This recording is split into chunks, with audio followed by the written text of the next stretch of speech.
मित्रों नमस्कार, मेरा नाम है दीपिका और आप सभी का मैं एक बार फिर से स्वागत करती हूँ अपने द क्लासमेट गुरु के इस चैनल पे, जहाँ पे हम डेली बेसिस पे द हिंदू में निकलने वाले जो भी महत्वपूर्ण एडिटोरियल्स और आर्टिकल्स होते हैं उनको बहुत विस्तार में कवर करते हैं यहाँ पे, जिससे आपके एग्जाम में आने वाला कोई भी प्रश्न ना छूटने पाए दोस्तों।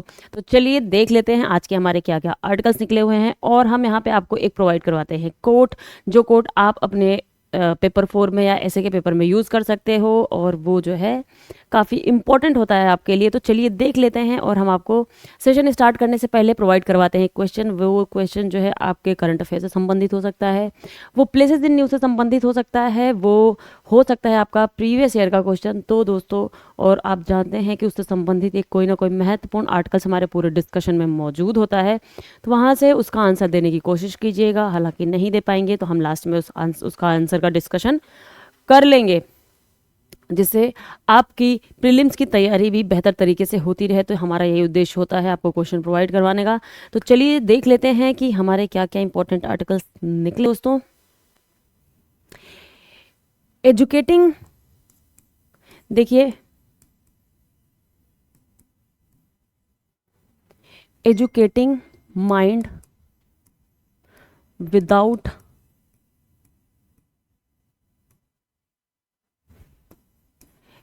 educating mind without educating heart is no education at all।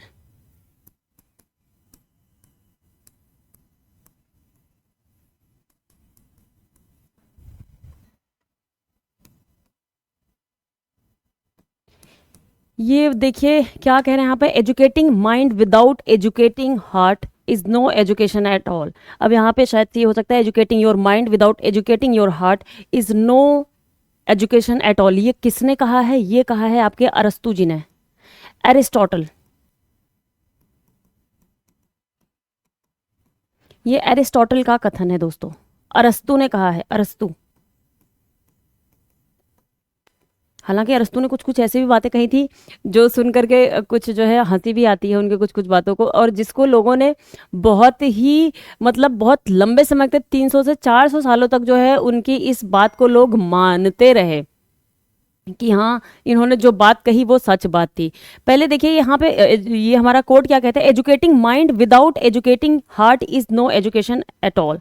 यहाँ पे कहना है कि दिमाग को एजुकेट करना और अपने हार्ट को एजुकेट ना करना, तो ये किसी भी तरीके का एजुकेशन नहीं हो। और ये बात सच कैसे है दोस्तों, आप देखेंगे जो एक तरीके से एग्जाम्पल में दे रहे होंगे, जो टेररिस्ट भी होते हैं, बहुत से आपने सुना होगा कि बहुत हाई लेवल के पढ़े लिखे भी टेररिस्ट होते हैं। वहाँ पे क्या हुआ, दिमाग को तो एजुकेट कर लिया उन्होंने, लेकिन अपने हार्ट को एजुकेट नहीं किया उन्होंने। तो वहाँ पे प्रॉब्लम क्या आई कि वहाँ पे उनके पास इमोशंस नहीं है। देखिए इमोशनल होना बहुत ही अच्छी बात है, एक होता है ओवर इमोशनल होना। तो ओवर इमोशनल होना थोड़ी सी प्रॉब्लम क्रिएट कर सकता है किसी के लिए, लेकिन इमोशनल होना भी अच्छी बात है।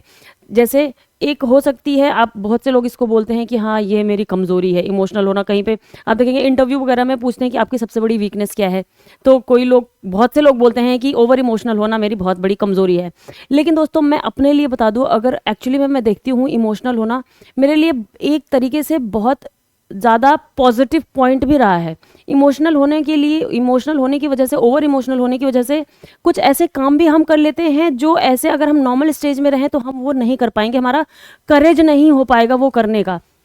जैसे एग्जाम्पल मैं देती हूँ, अगर आप ओवर इमोशनल हैं किसी भी चीज़ को लेके, किसी भी व्यक्ति को लेके, जानवरों को लेकर के, तो आप उन जानवरों की बहुत अगर गंदी सिचुएशन होगी, उनको बीमारी होगी या कुछ ऐसी चीज़ें होंगी, आप वहाँ पे उस काम को कर लोगे, बहुत ही सही तरीके से उसको जाके बचा लोगे, वहाँ पे सेव करोगे और उसको जो है चीज़ों को सही करने की कोशिश करोगे। मैंने बहुत से लोगों को देखा है कि जो है जैसे हो गए डॉग्स वगैरह हो गए या कोई जानवर वगैरह हो गए, उनको अगर कोई बीमारी हो गई, उनको कीड़े वगैरह लग गए, वो इतने हाइपर इमोशनल हैं कि वहाँ पे जाके उनको जो है वो सेव करते हैं, उनकी पूरी खुद के हाथ से सफाई करेंगे उनकी और उनको सही करेंगे। कोई इमोशनल है तभी तो कर पा रहा है ये, अगर वो इमोशनल ना होता, उसके अंदर में जो है इमोशंस ना होते, तो वो चीज़ें कैसे कर लेता।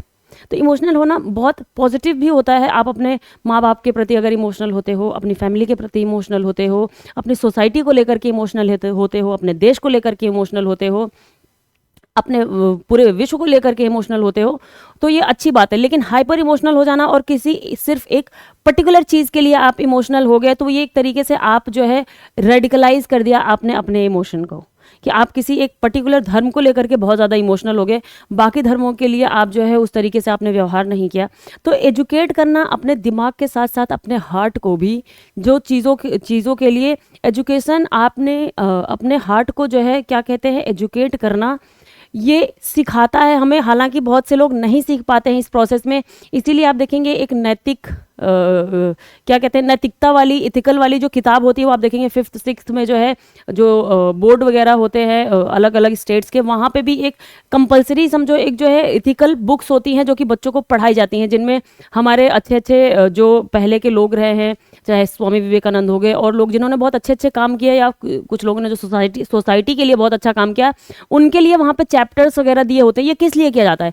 क्योंकि बच्चा सिर्फ साइंटिफिक एजुकेशन की तरफ सिर्फ जाता ना रहे, वो कम से कम अपने हार्ट को भी एजुकेट करता रहे साथ साथ में, जिससे कि कल को अगर उसने बहुत अच्छी एजुकेशन प्राप्त कर ली, वो बहुत बड़ा साइंटिस्ट भी बन गया, तो कम से कम इसकी संभावना ना रहे कि वो कुछ ऐसा विनाशकारी कुछ इन्वेंशन कर दे, कुछ ऐसा डिस्ट्रक्टिव इन्वेंशन कर दे जो कि पूरी दुनिया समाप्त कर सके। अब देख रहे हैं न्यूक्लियर बॉम्ब जो है आज के टाइम पे कितना बड़ा जो है, ये भी तो किसी ने बनाया ही था ना।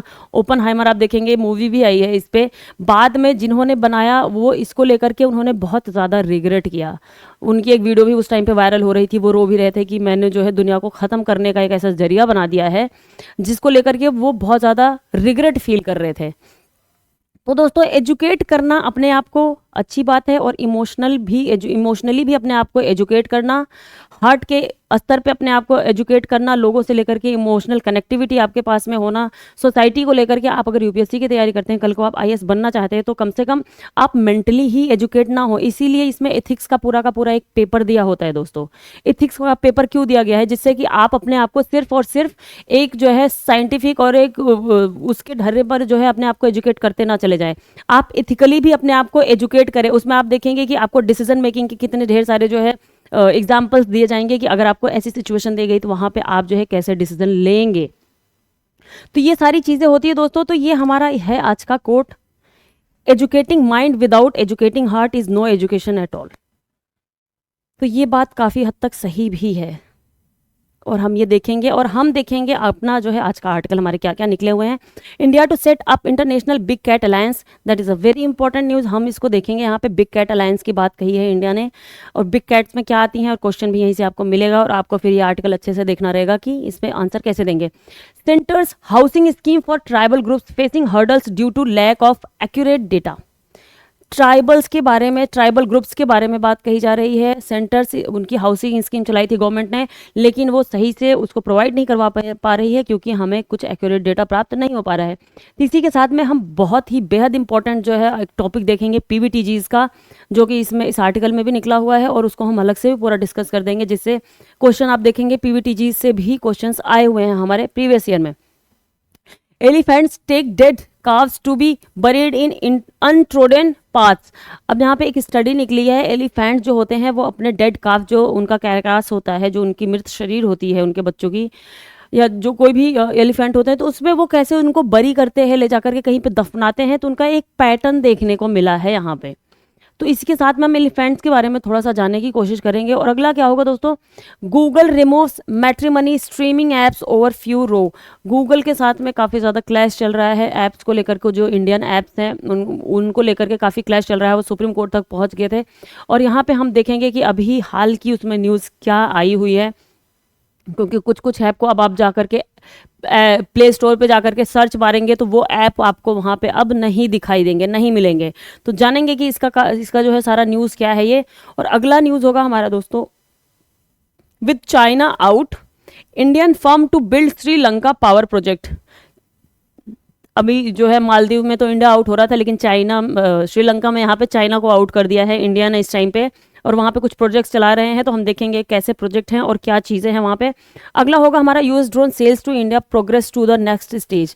यहाँ पे बस छोटी सी न्यूज़ है, 2 लाइन में आपको इस पर बताऊंगी। बस ये है कि कौन सा ड्रोन है और कैसे है, कितने का हमारा जो है यहाँ पे निगोशिएशन चल रहा है। जैसे कल को एग्जाम में पूछ ले कि ये कौन सा ड्रोन कहाँ से बिलोंग करता है, किस कंट्री से हम मंगवा रहे हैं, तो ये कम से कम आपको याद रहे। अगला होगा दोस्तों, अगला unrestrained poaching plays big role in decline of Odisha's leopard. अभी लेपर्ड का सर्वे आया है, कल ही मैंने आपको पढ़ाया था, इंपॉर्टेंट, बेहद इंपॉर्टेंट सर्वे है वो, जो कि दिखाया गया कि 8% के हिसाब से 8% 4 सालों में लेपर्ड की जनसंख्या बढ़ी हुई है। तो यहाँ पे उससे संबंधित थोड़ा सा ओडिशा का एक वो है आंकड़ा दिया हुआ है, वो हम देख लेंगे कि वहाँ पे क्या प्रॉब्लम चल रही है। थोड़ा सा है, 2 लाइन का है, वो बस समझ लेंगे एक बारी। On cross voting in Rajya Sabha elections, ये कल का जो है आर्टिकल जो मैं नहीं पढ़ा पाई थी आपको, वो आज हमने इंक्लूड कर दिया है यहाँ पे। बेहद बेहद इंपॉर्टेंट आर्टिकल है ये। इसमें ढेर सारे जो है आपको काफ़ी चीज़ें मिल जाएंगी, शेड्यूल और आर्टिकल्स मिल जाएंगे, जो कि हम वहीं पे देख लेंगे। अगला होगा हमारा India to see warmer summer as El Nino conditions continue. El Nino के चलते हम जो है और ज़्यादा गर्मी देखने की संभावना है और जल्दी बारिश हमें नहीं मिलेगी। तो ये कुछ चीज़ें हम देखेंगे आगे। तो पहले चल लेते हैं दोस्तों, हम देख लेते हैं हमारा आज का है क्या क्वेश्चन। क्वेश्चन क्या है, which of the following is are not found in India. इनमें से कौन सा ऐसा है जो भारत में नहीं पाया जाता है। पहला स्नो लेपर्ड, दूसरा बर्फ वाला तेंदुआ, ये दोस्तों लेपर्ड हो गया, तेंदुआ, तीसरा जगुआर हो गया, चौथा प्यूमा हो गया। ठीक है, इन चारों में से आपको बताना है कौन सा हमारे भारत में नहीं पाया जाता है। ठीक है, ऑप्शंस आपके क्या हैं, only 1, only 3, only 2, B only 2, C only 3 and D all 4। आपको बताना है इनमें से सिर्फ एक नहीं पाया जाता, इनमें से सिर्फ 2 नहीं पाया जाता, 3 नहीं पाया जाता, या 4 के चारों नहीं पाए जाते इंडिया में। तो आपको ऑप्शन देख करके हम इससे बहुत इंपॉर्टेंट आर्टिकल डिस्कस करने वाले हैं। ध्यान से देखिएगा आर्टिकल और यहाँ से इसका आंसर करिएगा कि इसका आंसर क्या है। और ये बेहद इंपॉर्टेंट क्वेश्चन मैंने आपको दिया हुआ है। ये देखिए, India to set up international big cat alliance. India जो है बिग कैट अलायंस बनाने की बात कर रहा है, जिसको इंडिया लीड करेगा। ठीक है, जैसे हमने सोलर अलायंस बनाया था 2016 में, उसी तरीके से यहाँ पे जो है बिग कैट अलायंस बनाने की बात कही गई है। और उसके लिए इंडिया ने 150 करोड़ ऑलरेडी रख दिया है एक साइड करके, जो कि 5 सालों में खर्च करेगा वो इस जो है अलायंस के ऊपर। The alliance to be headquartered in India, इसका हेडक्वार्टर कहाँ पे बनाया जाएगा, इंडिया में ही बनाया जाएगा। Will create a corpus fund and disseminate good practices in the conservation of big cats across their range. 16 of 96 big cat countries have signed on so far. अभी 16 कंट्रीज ने साइन किया हुआ है इसमें। टोटल कितनी कंट्रीज हैं, 96 countries है जहाँ पे बिग कैट्स पाई जाती हैं। तो हम ये देखेंगे कि बिग कैट्स में कौन कौन आती हैं। टोटल 96 कंट्रीज ऐसी हैं जहाँ पे आपको टाइगर, शेर, चीते, बाघ, लेपर्ड, तेंदुआ, ये सारी चीज़ें देखने को मिल जाएंगी। दुनिया में पूरी 96 कंट्रीज ऐसी हैं जिसमें से 16 ने साइन किया हुआ है हमारे बिग कैट अलायंस की शुरुआत जो हम करने वाले हैं। तो आगे हम देख लेते हैं। The union environment ministry plans to, किसने, यूनियन एनवायरमेंट मिनिस्ट्री काम करवा रही है, plans to set up and coordinate an international big cat alliance. IBCA नाम होगा इसका, क्या, IBCA, international big cat alliance, IBCA. Along the lines of the international solar alliance, जैसे हमने इंटरनेशनल सोलर अलायंस बनाया था उसी तरीके से हम बिग कैट अलायंस बना रहे हैं। एंड इंडिया हेडक्वार्टर तो हमारे यहाँ पे होगा to promote solar installations globally, जैसे हमने सोलर इंस्टॉलेशन को बढ़ाने के लिए ग्लोबली बनाया था, वैसे ही हम आईबीसीए भी बना रहे हैं। The union cabinet approved the proposal on February 29। आगे देख लेते हैं हम। India's global leadership in tiger conservation has been recognised. The IBCA which will be headquartered in India and to which India has already committed 150 crore का fund हमने commit कर दिया है इस जो है अपने बिग कैट अलायंस के लिए फॉर 5 ईयर्स तक, 5 सालों के लिए। विल लीड इनिशिएटिव, हम इंडिया ही लीड करेगा इस इनिशिएटिव को, to disseminate good practices in conserving big cats, जो है बिग कैट्स को कंजर्व करने के लिए, उनके कंजर्वेशन के लिए जो कुछ टेक्नोलॉजीज हो या फिर जहाँ पे कम है उनकी संख्या वहाँ पे और जो है बिग कैट्स को वहाँ पे पहुँचाया जाए। तो ये सारी चीज़ों को करने की कोशिश करेगी इंडिया, और कोऑर्डिनेशन के साथ में जो और सारे कंट्रीज़ हैं उनके साथ में मिल के। ग्लोबली द बिग कैट्स क्या इंक्लूड करती है, ग्लोबली बिग कैट्स में कितनी कैटेगरी आती हैं, क्या क्या आते हैं बिग कैट में, वो देखना है दोस्तों।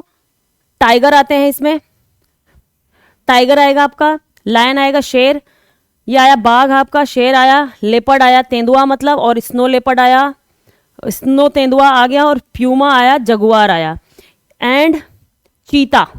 ये हैं आपके बिग कैट में आते हैं। कितने आते हैं, tiger, lion, leopard, snow leopard, puma, jaguar and cheetah. तो 1 2 3 4 5, 6, ये 6 कैटेगरीज हैं जो कि बिग कैट्स के नाम से जानी जाती हैं। मतलब ये कैट्स की जो बिल्लियाँ होती हैं उन्हीं की ही एक जो है आप जीनस उनका मान लीजिए कि वहीं से ही इनका जो है वहीं से निकल के आई हुई हैं ये सारी इनकी प्रजातियाँ। तो इसलिए इनको हम उनसे मिलती जुलती इनकी जो है ट्रेड्स होते हैं, तो इसलिए हम इनको बिग कैट्स के नाम से जानते हैं। कौन कौन से हैं? Tiger, lion, leopard, snow leopard, puma, jaguar and cheetah. ध्यान रखना, या तो नोट डाउन कर लीजिए, ये बहुत ही इंपॉर्टेंट है हमारे इन्वायरमेंट के लिए। और इसमें से भी क्या बताएं, barring the puma and jaguar the rest are found in India with the latest the cheetah having been translocated under an experimental programme from Africa to Kuno in Madhya Pradesh. देखिए नेचुरली हमारे यहाँ पे ये सारे के सारे पाए जाते थे, और अभी देखिए चीता को भी हमने कूनो नेशनल पार्क में जो है ट्रांसलोकेट करवा दिया है। और यहाँ पे प्यूमा और जगुआर हमारे इंडिया में नहीं पाया जाता। प्यूमा, जगुआर, जगुआर की इतनी गाड़ियाँ आप देखेंगे घूमते हुए, लेकिन जगुआर ही नहीं होता हमारे यहाँ पे। जगुआर और प्यूमा ये दोनों ही इंडिया में नेचुरली नहीं पाए जाते, इंडिया में नहीं पाए जाते। जगुआर और प्यूमा दो ये स्पीसीज है बिग कैट्स की जो कि इंडिया में नहीं पाई जाती, बाकी की बाकी इंडिया में पाई जाती हैं। और आप जानते हैं कि कूनो नेशनल पार्क जो कि मध्य प्रदेश में है, वहाँ पे हमने अभी चीता को अफ्रीका और नामीबिया से मंगा करके वहाँ पे ट्रांसलोकेट किया है, वहाँ पे हमने उनको रखा हुआ है। और अभी उनमें कुछ मतलब उनका बच्चे भी हुए हैं कुछ चीता के, तो यहाँ पे ये किया हुआ है हमने। और वहाँ पे भी, वहाँ से भी ट्रांसलोकेट करने की बात कही जा रही है, किसी और दूसरे नेशनल पार्क में हम करने वाले हैं। 16 नेशन साइन ऑन, 16 कंट्रीज ने इस पे साइन किया हुआ है अभी तक। Countries in availing resources, there is no international body addressing the conservation challenges of big cats across their range of habitat. जो टोटल उनका रहने का स्थान है, चाहे पूरे कंट्रीज में जितनी पूरी दुनिया में जितनी कंट्रीज है जहाँ पे रहते, कोई अभी तक ऐसा इंटरनेशनल लेवल पे कोई ऐसा अलायंस नहीं था जो कि उनकी प्रॉब्लम्स को, जो चैलेंजेस फेस करते हैं उनको सॉल्व करने के लिए कोई ऐसा अलायंस अभी तक नहीं था हमारे पास में। ठीक है, तो यहाँ पे ये सारी चीज़ें हैं, और इसमें अभी तक 16 देशों ने हामी भरी है, साइन किया हुआ है इस पे। और टोटल 96 कंट्रीज हैं जहां पे ये बिग कैट्स पाए जाते हैं, जिसमें से 16 ने साइन कर दिया है। 16 countries have given their written consent to be part of the IBCA. There are 96 countries that harbour big cats and the alliance is also open to other countries conservation organisations. और हम यहाँ पे दूसरी भी countries को इसमें शामिल करने के लिए हमने जो है उनको निमंत्रण दिया है, कोई भी आ सकता है। जो कंजर्वेशन ऑर्गेनाइजेशंस हैं, जो संगठन है, उनको भी यहाँ पे बुलाया गया है। जो साइंटिफिक ऑर्गेनाइजेशंस हैं उनके लिए भी हमने निमंत्रण दिया है कि भाई जो भी आना चाहते हैं, इसमें शामिल होना चाहते हैं हमारे बिग कैट अलायंस में, वो शामिल हो सकते हैं। बिजनेसेस वगैरह को भी, और corporate interested in supporting big cats, और जो कॉरपोरेट्स हैं, व्यवसायी वगैरह है, वो अगर बिग कैट्स को सपोर्ट करना चाहते हैं तो सबको जो है निमंत्रण मिला हुआ है कि आप लोग आ सकते हैं और इसमें पार्टिसिपेट कर सकते हैं। स्ट्रेंथन नेटवर्क्स ट्रेनिंग, यहाँ पे जो है ट्रेनिंग वगैरह भी दी जाएगी। जो फॉरेस्ट एरियाज में जहाँ पे ये बिग कैट्स पाए जाते हैं, उनके आसपास रहने वाले लोग हैं, उनको भी ट्रेन किया जाएगा कि कैसे इनको कंजर्व करना है इनकेस, क्योंकि ह्यूमन एनिमल कॉन्फ्लिक्ट के माध्यम से इन जो बिग कैट्स होती हैं लगभग पूरी दुनिया में आप देखेंगे, इसकी वजह से इनकी पोचिंग हो जाती है, इनको मार दिया जाता है। और एक तो पोचिंग होती है, जो शिकार करते हैं वो अलग करते हैं, और ह्यूमन एनिमल कॉन्फ्लिक्ट के वजह से भी इनकी काफ़ी ज़्यादा डेथ देखने को हमें मिलती है। और अभी जैसे आपने देखा कि लेपर्ड का जो हमारा तेंदुए का सर्वे आया है, वहां पे भी आप देखेंगे कि जो सबसे बड़ा जो है थ्रेट है, उनको सबसे बड़ा थ्रेट क्या है, ह्यूमन एनिमल कॉन्फ्लिक्ट का ही थ्रेट है, जिसमें जो है वो बाहर निकल के चले जाते हैं अपने प्रोटेक्टेड एरिया से, और वहां पे फिर उनको मार दिया जाता है। ठीक है, The advantages of membership and accompanying a document noted are a central common repository for technical know-how and a corpus of fund। ये फंड बनाया जाएगा जिससे कि उनकी सारी चीज़ों को हम फंड कर सके, जो भी बिग कैट अलायंस के जरिए में हम कंजर्व करेंगे, उनको कंजर्वेशन देंगे, प्रोवाइड करवाएंगे, तो उन चीज़ों के लिए the alliance will strengthen existing species specific intergovernmental platform के जरिए network and transnational Initiative on conservation and protection. Frontline staff in member countries will be trained in eliciting local support for big cat। जो भी countries होंगी, front line जो countries होंगी, उनके वहाँ पे जो फ्रंट लाइन स्टाफ होंगे, उनको जो है ट्रेन किया जाएगा इसके अंतर्गत में, जिससे कि वो जो है बिग कैट्स के कंजर्वेशन में काम आए। और ऊपर से and research and development in wild life monitoring, local communities को भी living in the vicinity of the forest will also be encouraged and trained in a developing ecotourism and livelihood opportunities। जो वहाँ के आसपास रहने वाली लोकल कम्युनिटीज़ होती हैं उनको भी ट्रेन किया जाएगा, जिससे वहाँ पे इको टूरिज्म वगैरह को बढ़ाया जा सके और एरिया का डेवलपमेंट किया जा सके। तो ये सारी चीज़ें हैं इसमें। An example of an ongoing initiative is memorandum between India and Cambodia। India और कंबोडिया के बीच में एक मेमोरेंडम जो है साइन करने की बात कही गई है यहाँ पे, that help that country revive it's. 2016 में ही जो है वहाँ से एक्सटिंक्ट घोषित कर दिया गया था टाइगर की पॉपुलेशन को। कंबोडियन जो पॉपुलेशन है, कंबोडिया की जो पॉपुलेशन है टाइगर की, 2016 में उनको एक्सटेंट घोषित कर दिया गया था। और अब बात कही जा रही है कि इंडिया से वहाँ पे ट्रांसलोकेट करने की बात कही जा रही है कि इंडिया प्रोवाइड करवाएगा, कुछ टाइगर्स को देगा कंबोडिया को वहाँ पे रिवाइव करने के लिए फिर से टाइगर्स को। There have been visits by Indian forest officials to ascertain the suitability of forest for reviving and sustaining a tiger population। हमारे यहाँ से ऑफिशियल्स वगैरह वहाँ पे कंबोडिया में गए हुए हैं। तो अभी क्वेश्चन अगर आ सकता है कि कौन सी कंट्री को जो है इंडिया टाइगर प्रोवाइड करवाने की बात कही जा रही है, तो वो कंबोडिया है, जिसको हमने बात कही है कि हम वहाँ पे देंगे। हालांकि अभी इस पर प्रॉपर तरीके से चीज़ें प्लान वगैरह नहीं बन पाया, फाइनलाइज पूरे तरीके से नहीं हुआ। हमारे यहाँ से अभी ऑफिशियल्स वहाँ कंबोडिया में गए हुए हैं, गए और वहाँ पे उन्होंने जो है एनवायरमेंट वगैरह को चेक किया है कि क्या ये सूटेबल हो सकता है। इंडियन जो टाइगर्स है वहाँ पे उनका प्रे बेस वगैरह भी देखेंगे कि शिकार करने की यहाँ पे कौन कौन से और जानवर मिलते हैं, कौन सी और किस फॉरेस्ट में मिलते हैं जहाँ पे उनको ट्रांसलोकेट किया जा सकता है। तो ये सारी चीज़ें हैं दोस्तों। और अगला क्या है हमारा, centre's housing scheme for tribal groups facing hurdles due to lack of accurate data. PM Janman, PM Janman किसके लिए बनाया गया था दोस्तों, जनजाति आदिवासी न्याय महाअभियान। इसके तहत इनको जो है हाउसिंग वगैरह, घर वगैरह प्रोवाइड करवाने की बात कही गई थी, जो ट्राइबल एरियाज में घर बनाने की, और उसमें भी जो पीवीटीजीज हैं उनको भी फाइनलाइज करने की बात कही गई थी। लेकिन जो ट्राइबल्स हैं उनकी पॉपुलेशन का एग्जैक्ट पता ही नहीं चल पा रहा है कि कितनी कहाँ पे हैं। तो यहाँ पे फिर प्रॉब्लम, हर्डल क्रिएट हो रही है। हर्डल मतलब बाधा होती है दोस्तों, बाधा। Trying to collect data on possible beneficiaries while simultaneously implementing the project is slowing down the housing component of PM जनजाति आदिवासी न्याय महाअभियान। पीएम जनमन, पीएम जनमन का फुल फॉर्म क्या है, पीएम जनजाति आदिवासी न्याय महाअभियान। Of the nearly 5 lakh houses that were to be constructed, 5 lakh घर बनाने की बात कही गई थी, लेकिन constructed The government had set a target of sanctioning 2.5 lakh by February। Feb 15 तक में जो है 2.5 लाख घरों को जो है सैंक्शन करने की बात कही गई थी, लेकिन but more than a fortnight later only 1.59 lakh houses could be sanction. सिर्फ 1,69,000 हाउसेज ही सैंक्शन किए जा सके, जो कि हम सही से इनका पता न लगा पाने की वजह से। Going into an election year this scheme is being implemented. ये बात छोड़िए, the PM Janman was announced in, ये अनाउंस कब किया गया था, इन द यूनियन बजट में, 2023 के यूनियन बजट में हमने ये अनाउंस किया था।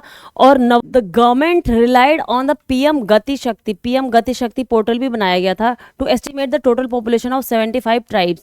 जो हमारी 75 ट्राइब्स हैं, PVTGs, particularly vulnerable tribal groups जो है उनको हम बोलते हैं पीवीटीजीज। तो उन्हीं को आइडेंटिफाई करने के लिए जो है गवर्नमेंट ने ये पोर्टल बनाया था, which have been grouped under the particularly vulnerable tribal groups across the country. The government has 3 different estimates for the total PVTG's population। अब इसके लिए भी गवर्नमेंट के पास 3 एस्टिमेट आ गए वहाँ पे कि कितनी उनकी पॉपुलेशन है, जिसकी वजह से हमें ये उनको प्रोवाइड करवाने में प्रॉब्लम क्रिएट हो रही है। तो ये यहाँ पे ये बात है। इसके आगे दोस्तों हम देख लेते हैं कि पीवीटीजीज के बारे में देख लेते हैं, जो कि बहुत ही इंपॉर्टेंट हमारे लिए टॉपिक है, हमारे एग्जाम के पॉइंट ऑफ व्यू से। The scheme has a total, जो स्कीम है पीएम जनमन की, आउटले ऑफ 24,104 करोड़ का जो है इस पे स्पेंड करने की बात कही गई है। इतना बजट है हमारे इस स्कीम के लिए। ओवर 3 ईयर, आगे 3 सालों में स्पेंड करने की बात कही गई, which nearly 80% is only for construction of houses and roads, जिसमें से 80% टोटल क्या होगा, घर बनाने के लिए और रोड्स बनाने के लिए पीवीटीजीज को प्रोवाइड करवाया जाएगा।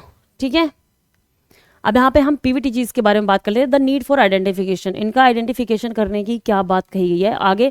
PVTGs are more vulnerable among the tribal group, जो ट्राइबल ग्रुप्स होते हैं, जो जनजातीय समूह होते हैं, उनमें भी जो सबसे ज़्यादा नीचे स्तर के जनजाति समूह होते हैं जो सबसे ज़्यादा वल्नरेबल होते हैं, वो होते हैं हमारे पीवीटीजीज। आप देखते हैं ना, कास्ट के अंदर भी कास्ट बनी हुई होती है, सब कास्ट होती है, तो वैसे जो जनजातियां होती हैं उनके अंदर भी जो अदर जनजातियां जो उनसे भी ज़्यादा नीचे की लेवल पे रह रही हैं, उनका रहन सहन जो है वो हमारी कही जाती हैं, उनको आइडेंटिफाई किया जाता है पर्टिकुलरली, जो विशेष रूप से उनको जो है पर्टिकुलरली वल्नरेबल ट्राइबल ग्रुप्स के नाम से जाना जाता है। Due to this factor more developed and assertive tribal groups take a major chunk of the tribal development funds, because of which PVTGs need more funds directed for their development. अब क्या था कि अगर हमने इनको कैटेगराइज नहीं किया था तो इसके पहले क्या होता था कि हर जगह दोस्तों यही समस्या देखने को मिलती है कि अब जैसे यहाँ पे इनको कैटेगराइज नहीं किया था, जो ट्राइबल ग्रुप्स के जो ठीक ठाक लेवल वाले जो ट्राइबल्स होते थे वो जो हमारा प्रोग्राम होता है उसका ज़्यादा फ़ायदा उठा लेते थे और इन तक जो है वो फ़ायदा नहीं पहुँच पाता था। तो इसकी वजह से हमें इनको एक आइडेंटिफाई करने की ज़रूरत पड़ी। In this context in 1975 the government of India initiate to identify the most vulnerable tribal groups as a separate category called PVTGs. 1975 में, कब हमने 1975 में हमने इनको आइडेंटिफाई करना शुरू किया एज पीवीटीजीज के रूप में। Declared 52 such groups while in 93 में जो है 52 ग्रुप थे ऐसे पीवीटीजीज के, and additional 23 groups were added to the category. बाद में 23 ग्रुप जो है इसमें और जोड़े गए इस पीवीटीजीज के ग्रुप में, making it a total of 75, जो कि आज के टाइम पे टोटल 75 है। आउट ऑफ 750 शेड्यूल्ड ट्राइब्स, कितने हैं टोटल हमारे पास शेड्यूल्ड ट्राइब जो है 705 हैं, उनमें भी 75 ऐसे हैं जो कि पीवीटीजीज है दोस्तों। पीवीटीजीज और PVTGs particularly vulnerable tribal groups, particularly sorry दोस्तों मुझे थोड़ा सा अभी वल्नरेबल ट्राइबल ग्रुप्स, ठीक है, तो कभी कभी थोड़ा सा ये इशू हो जाता है मुझे। 75 पीवीटीजीज है और जिसमें जो है ये कितनी स्टेट्स में फैली हुई है, लगभग 17 स्टेट्स में है ये टोटल जो ट्राइब्स हैं, ये 17 स्टेट्स में और यूनियन टेरिटरीज को मिला के 17 जो है 17 स्टेट और यूनियन टेरिटरीज में ये फैली हुई है। इन द कंट्री 2011 के सेंसस के अकॉर्डिंग, आगे देखते हैं हम, how they are identified. Government of India, वो आइडेंटिफाई कैसे किए जाते हैं। Government of India follows the following criteria for identification of PVTGs. Important है ये, ध्यान से देखना है आपको। कुछ हमारी गवर्नमेंट ने कुछ क्राइटेरिया आइडेंटिफाई कर रखे हैं जिसके बेस पे हम किसी एक पर्टिकुलर ट्राइबल ग्रुप को जो है किसी एक ट्राइबल ग्रुप को जो है उसमें से भी पर्टिकुलरली पीवीटीजीज के रूप में आइडेंटिफाई कर सकते हैं। वो क्या क्या क्राइटेरिया है। Pre agricultural level of technology, उनकी जो टेक्नोलॉजी है वो हमारा एग्रीकल्चर जो शुरू हुआ था उसके भी पहले की टेक्नोलॉजी वो यूज़ कर रहे हैं आज के टाइम पे, कि जैसे खेत को जोतने के लिए तो वो खुद से ही जो है लकड़ी वकड़ी से किसी चीज़ से ही खुद को खेत को जोतना, यहाँ पे कुछ उगाना है तो इस टाइप, मतलब एकदम से ही प्री एग्रीकल्चर लेवल की जो है वो टेक्नोलॉजी का यूज़ करते हैं। लो लेवल ऑफ लिटरेसी इनमें बहुत ज़्यादा कम होती है, लगभग 10 से लेकर के 44% के बीच में ही एजुकेशन इनके बीच में पाया जाता है। इकोनॉमिक बैकवर्डनेस, अब लिटरेसी में भी दोस्तों एजुकेशन छोड़िए, वो सिर्फ लिटरेट होने की बात कही जाती है कि हाँ वो अपना साइन कर सकते हैं, ये बस इतना इकोनॉमिक बैकवर्डनेस होती है। और अगला है अ डिक्लाइनिंग और स्टैग्नेंट पॉपुलेशन, और इनकी पॉपुलेशन जो है या तो कम हो रही है, डिक्लाइन कर रही है, या तो जो है स्थिर बनी हुई है। And accordingly 75 PVTGs have been identified in the country, और इनके ही उस पर जो है 75 को हमने आइडेंटिफाई किया है। और यहाँ पे आप देख लीजिए कि हाँ अगर हम आपको सही चीज़ें प्रोवाइड करवाएं तो आपकी भी थोड़ी जिम्मेदारी बनती है हमें सब्सक्राइब करने की, तो जल्दी जल्दी सब्सक्राइब कर लिए, आप लोगों से रिक्वेस्ट है दोस्तों। आगे इनके कैरेक्टरिस्टिक्स के बारे में बात कर लेते हैं, क्या इनकी विशेषताएं होती हैं। पहली बात 1973 में आया था पीटीज प्रिमिटिव ट्राइबल ग्रुप्स। ये अगर आपको ऑप्शन में दे दिया जाए कि कौन सा ऐसा कमीशन इससे एसोसिएटेड था, तो ये आपका ढेबर कमीशन जो है, ढेबर कमीशन ही जो है इससे एसोसिएटेड था। ये कब था, आया था 1973 में। 1973 में ही जो है इन्होंने, इस कमीशन ने क्या क्रिएट किया था, प्रिमिटिव ट्राइबल ग्रुप्स पीटीजीज प्रिमिटिव मतलब बहुत पुराना, एज अ सेपरेट कैटेगरी इन्होंने ही पीटीजीज को बनाया था, जिसका नाम बदल के बाद में हमने जो है पीवीटीजीज कर दिया बाद में। तो ये ढेबर कमीशन इससे संबंधित है, ये हमें याद रखना है। 1973 का है ढेबर कमीशन, 1973। 1972 में स्टॉकहोम कन्वेंशन हुआ। 1973 में क्या आया दोस्तों, हमारा टाइगर प्रोजेक्ट आया है इंडिया में। 1972 में ही हमारा वाइल्ड लाइफ प्रोटेक्शन एक्ट आया हुआ है, और 1973 में ही आया है हमारा ये पीवीटीजीज का। ठीक है, ढेबर कमीशन था। Who are less developed among the tribal groups, इन्होंने ही इनको कैटेगराइज किया था कि जो ट्राइबल ग्रुप्स में भी जो है ज़्यादा डेवलप नहीं है और ज़्यादा नीचे हैं वो। In 2006 the government of India renamed the PTGs as a particularly vulnerable tribal groups. PTGs को ही जो है रीनेम करके क्या कर दिया गया 2006 में, पीवीटीजीज के नाम से जाना जाने लगा। PVTGs have some basic characteristics, क्या क्या है इनके basic characteristics? They are mostly homogeneous with a small population, relatively physically isolated, ये काफ़ी फिजिकली रिलेटिवली मतलब कि बहुत ही एक अलग थलग एरिया में रहते हैं। इनकी जनसंख्या भी बहुत ज़्यादा कम है, बहुत पॉपुलेशन बहुत ज़्यादा कम है, और ये होमोजीनस होते हैं। Social institutes cast in a simple mould, इनका जो सोशल इंस्टीट्यूट है वो भी बहुत ही एकदम से कोई बहुत ज़्यादा टफ या जो है क्या कह सकते हो आपकी ट्रिकी तरीके का सोशल इंस्टीट्यूट नहीं है, एक नॉर्मल सा सोशल इंस्टीट्यूट है इनका। एब्सेंस ऑफ रिटन लैंग्वेजेस, लिखने की जो इनकी लैंग्वेज है, सिर्फ ये बोलने वाली लैंग्वेज है इनके पास में, लेकिन लिखने वाली लैंग्वेज इनके पास में नहीं है जिसको ये लिख सकते हैं। Relatively simple technology and a slower rate of change, काफ़ी ज़्यादा चेंज इनमें जो है बदलाव, आप परिवर्तन जो है विकास इनमें विकास की दर को जो है बहुत कम देख सकते हैं। कुछ इसमें चेंजेस नहीं आते, इनमें वैसे के वैसे ही बने हुए हैं, पहले से ही जो चले आ रहे ट्राइबल्स ही आज भी वैसे ही बने। जैसे आप सेंटिनल आइलैंड पे अंडमान निकोबार में देखेंगे, वहाँ पे जो रहे वो आज भी जो है शिकार करते हैं, फूड गैदरिंग करते हैं, और बाहर का आज के टाइम का कोई उनको जो है आप देखेंगे कि वहाँ पे कोई यूएसए या कहाँ का व्यक्ति गया था, चुपके से वहां पे पहुंच गया था तो उनको तीर मार करके उन्होंने मार डाला था वहां पे। तो वो उनको वो विकसित ही नहीं है, वो और ज्यादा दुनिया के और लोगों से कनेक्टेड ही नहीं है वो सही तरीके से। आगे देखते हैं इनकी पॉपुलेशन कितनी है। In India tribal population makes up for 8.6%, total tribal population, जनजातियों की जो जनसंख्या है वो कितनी है, 8.6% है ऑफ द टोटल पॉपुलेशन। हमारी जो टोटल पॉपुलेशन है उसकी 8.6% जो है पूरे जनजाति हैं हमारे भारत में। तो आप अभी 140 क्या 142 से भी ऊपर पहुंच गई है हमारी पॉपुलेशन जो है यूएन के आंकड़ों के हिसाब से। तो आज के टाइम पे तो लगभग 10-12 करोड़ के आसपास इनकी पॉपुलेशन हम देख ही सकते हैं। तो ये इतना छोटी पॉपुलेशन नहीं है ट्राइबल्स की। Tribal people live in about 15% of the geographical area of the country, और 15% जो भी जियोग्राफिकल एरिया है कंट्री का वहाँ पे ये रहते हैं। The places they live vary from plains, forest, hills, inaccessible areas ETC, ऐसी जगहों पे रहते हैं जहाँ पे जो है पहुँचना ही मुश्किल होता है, जहाँ पे इंफ्रास्ट्रक्चर वगैरह नहीं है, जहाँ पे सड़कें वगैरह नहीं है, वहाँ पे ये रहते हैं, तो इस वजह से प्रॉब्लम ज़्यादा होती है। PVTGs are scattered in different geographical areas of the country according to the 2001 census, 2001 के आंकड़ों के अनुसार, एक की जो जनगणना थी उसके अनुसार जो PVTGs है, पॉपुलेशन इज अप्रॉक्सीमेटली, इनकी पॉपुलेशन कितनी थी, लगभग 27,68,322 के आसपास PVTGs की पॉपुलेशन आके गई थी 2001 के सेंसस के अनुसार। There are 12 PVTGs having a population above 50,000, इनमें 75 में से 12 ही ऐसे जो है PVTGs हैं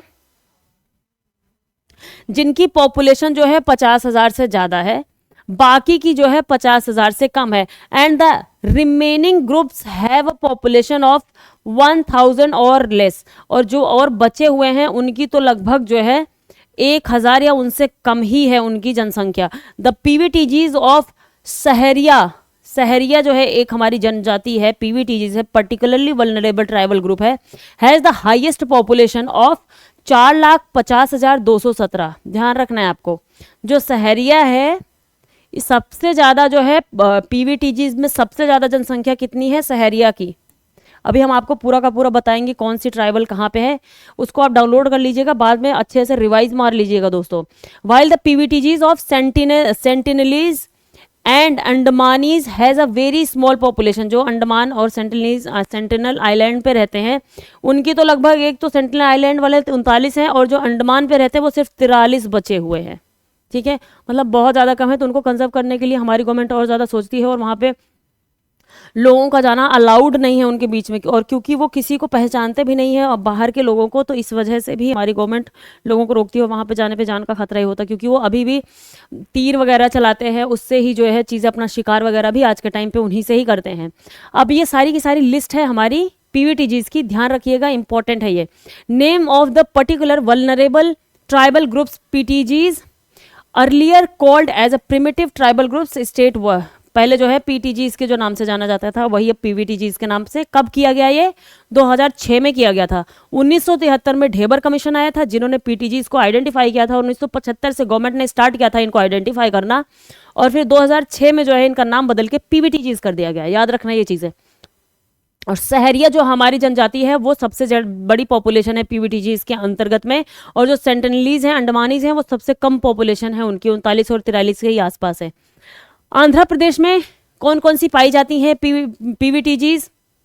कौन सी? बोडो गुदावा, बोडो गडाबा, बोंडो पोरोजा, चेंचू जो है चेंचू पाई जाती हैं आंध्र प्रदेश में। डोंगरिया खोंड पाए जाते हैं, गुटोब, गटाबा खोंड, कोलम, कोंडारडीज, कोंडा, कुटिया।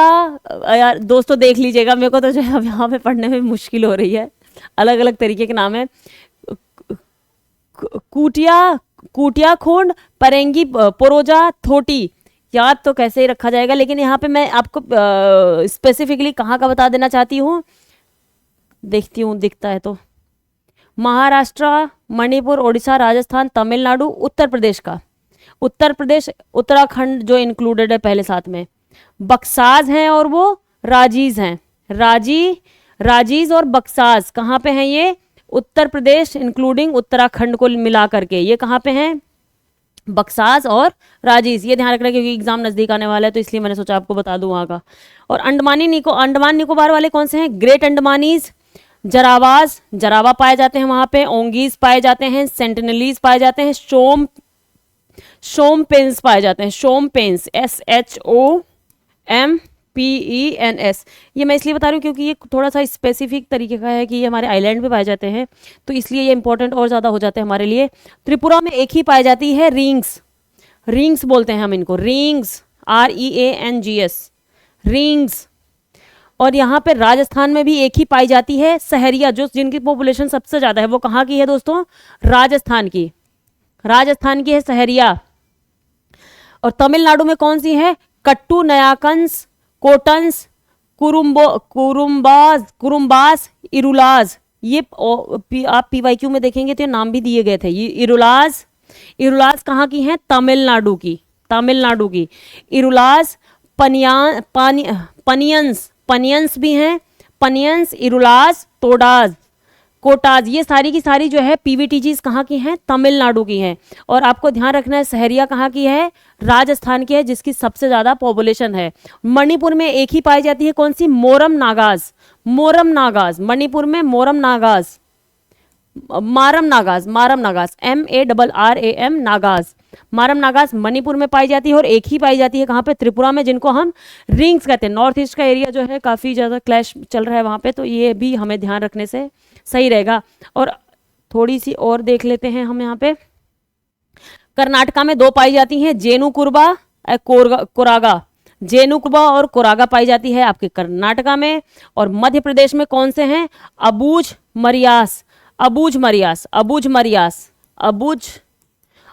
मरियास एंड बैगा भी पाए जाते हैं। बैगा कहाँ पे पाए जाते हैं? MP में। और भरिया पाए जाते हैं, भरिया भी पाए जाते हैं MP में। और हिल कोरबा जो पहाड़ियों पे रहते हैं, कोरबा, वो भी आपके मध्य प्रदेश में पाए जाते हैं। बिहार में कौन कौन से हैं? असुर पाए जाते हैं, बिरहोर पाए जाते हैं, बिरजिया पाए जाते हैं, हिल खरिया पाए जाते हैं। एक हिल खरिया यहाँ है और दूसरा हिल कोरबाज कहाँ पे है? मध्य प्रदेश में है। हिल खरिया होते हैं बिहार में, कोरबाज होते हैं, मलपहरिया होते हैं, एंड परहयाज होते हैं, सौरिया पहरिया होते हैं, सवार होते हैं। सवार भी कहाँ पे होते हैं? ये नाम सुने हुए होंगे आपने कहीं ना कहीं जो है PYQs वगैरह में।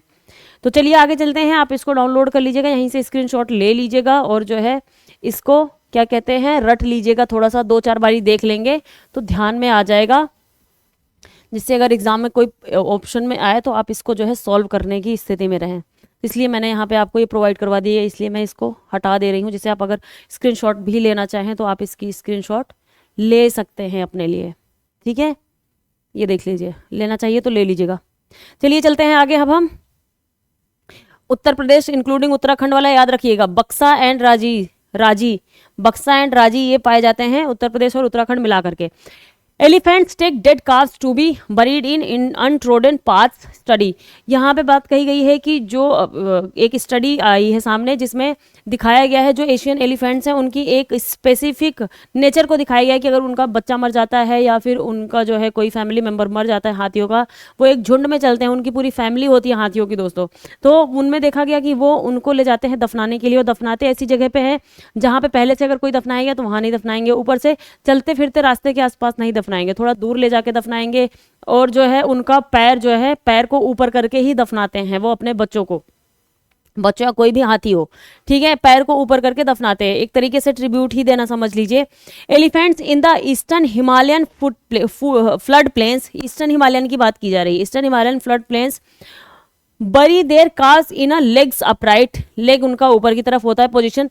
अ new study has found through long term observation the researchers also found that elephant herds tend to avoid the paths where the carcasses were buried and take parallel routes, और वो ऐसी जगह पे भी अवॉइड करते हैं जहाँ जहाँ पे पहले से ही उनको जो है दफनाया गया था, पहले कोई एलिफेंट को जो है वहाँ पे दफनाया गया, तो ऐसी जगहों पे भी वो बरी नहीं करते हैं अपने दूसरे एलिफेंट को। वी एम टू, यहाँ पे फोटो भी दिखाई गई है, ये एक बच्चा होगा, ये उठा करके ये कहीं की है जहाँ पे ये बच्चा था, इंडिया के 3 केसेस को यहाँ पे ये आइडेंटिफाई किया गया था, जिसके तौर पे ये देखा था कि उन्होंने ले जाके बरी किया हाथियों ने, और उनके बच्चों का पैर ऊपर की तरफ था, और जो ट्रेंच बनाते हैं एक तरीके से थोड़ी दलदल या भीगे हुए खेत वेत के आसपास की ज़मीन थी, वहाँ पे ले जा करके उन्होंने दफनाया, और सबसे पहले उनका सर जो है अंदर ट्रेंच के अंदर रहा, पैर बाहर रहा, क्योंकि जगह कम होने की वजह से वो ऐसा करते हैं, पहले सर को अंदर करते फिर पैर बाहर रह जाए, पहले सर को दफनाते उसके बाद पैर को।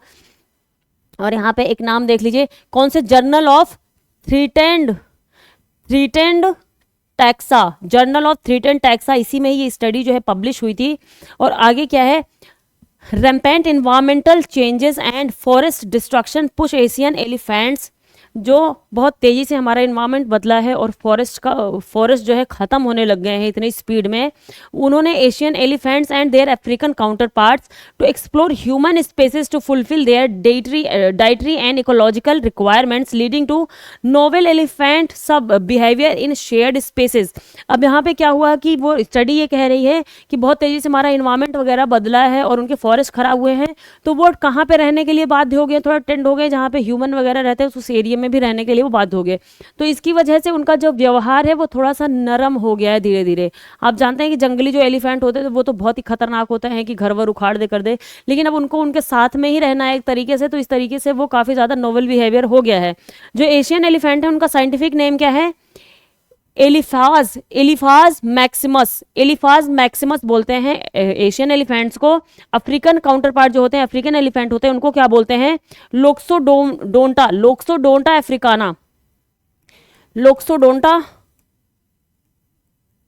अफ्रीकाना, ये जो है अफ्रीकन एलिफेंट्स का नेम है, साइंटिफिक नेम है। और एशियन का क्या है, इलिफास मैक्सिमस, ये ईपी, एक सेकंड में सही से लिख देती हूँ, क्या है, इलिफास PHAS एंड मैक्सिमस, इलिफास मैक्सिमस जो है ये जो एशियन एलिफेंट्स हैं उनका जो है साइंटिफिक नेम है। तो इनमें ये जो है कुछ कुछ ये ट्रेड्स देखने को मिले हैं। And the study area covered fragmented forest, tea estates, agricultural lands and military establishment। ये यहाँ की चीज़ों को, इसी एरिया को इसमें कवर किया गया। जो फ्रेगमेंटेड फॉरेस्ट है, जो फॉरेस्ट खराब हो गए हैं, छीड़ हो गए हैं, वो फॉरेस्ट को इन्होंने काउंट किया है। जो टी स्टेट्स हैं, लगभग जो बंगाल वगैरह का एरिया हो गया जहाँ पे चाय पत्ती वगैरह ज़्यादा उगती है, वहाँ के जो एरियाज उनको सबको कवर किया है इन्होंने। मिलिट्री जो इस्टेब्लिशमेंट है वो वाले एरियाज़ को भी इन्होंने इसमें कवर किया है। एंड विसिनिटी ऑफ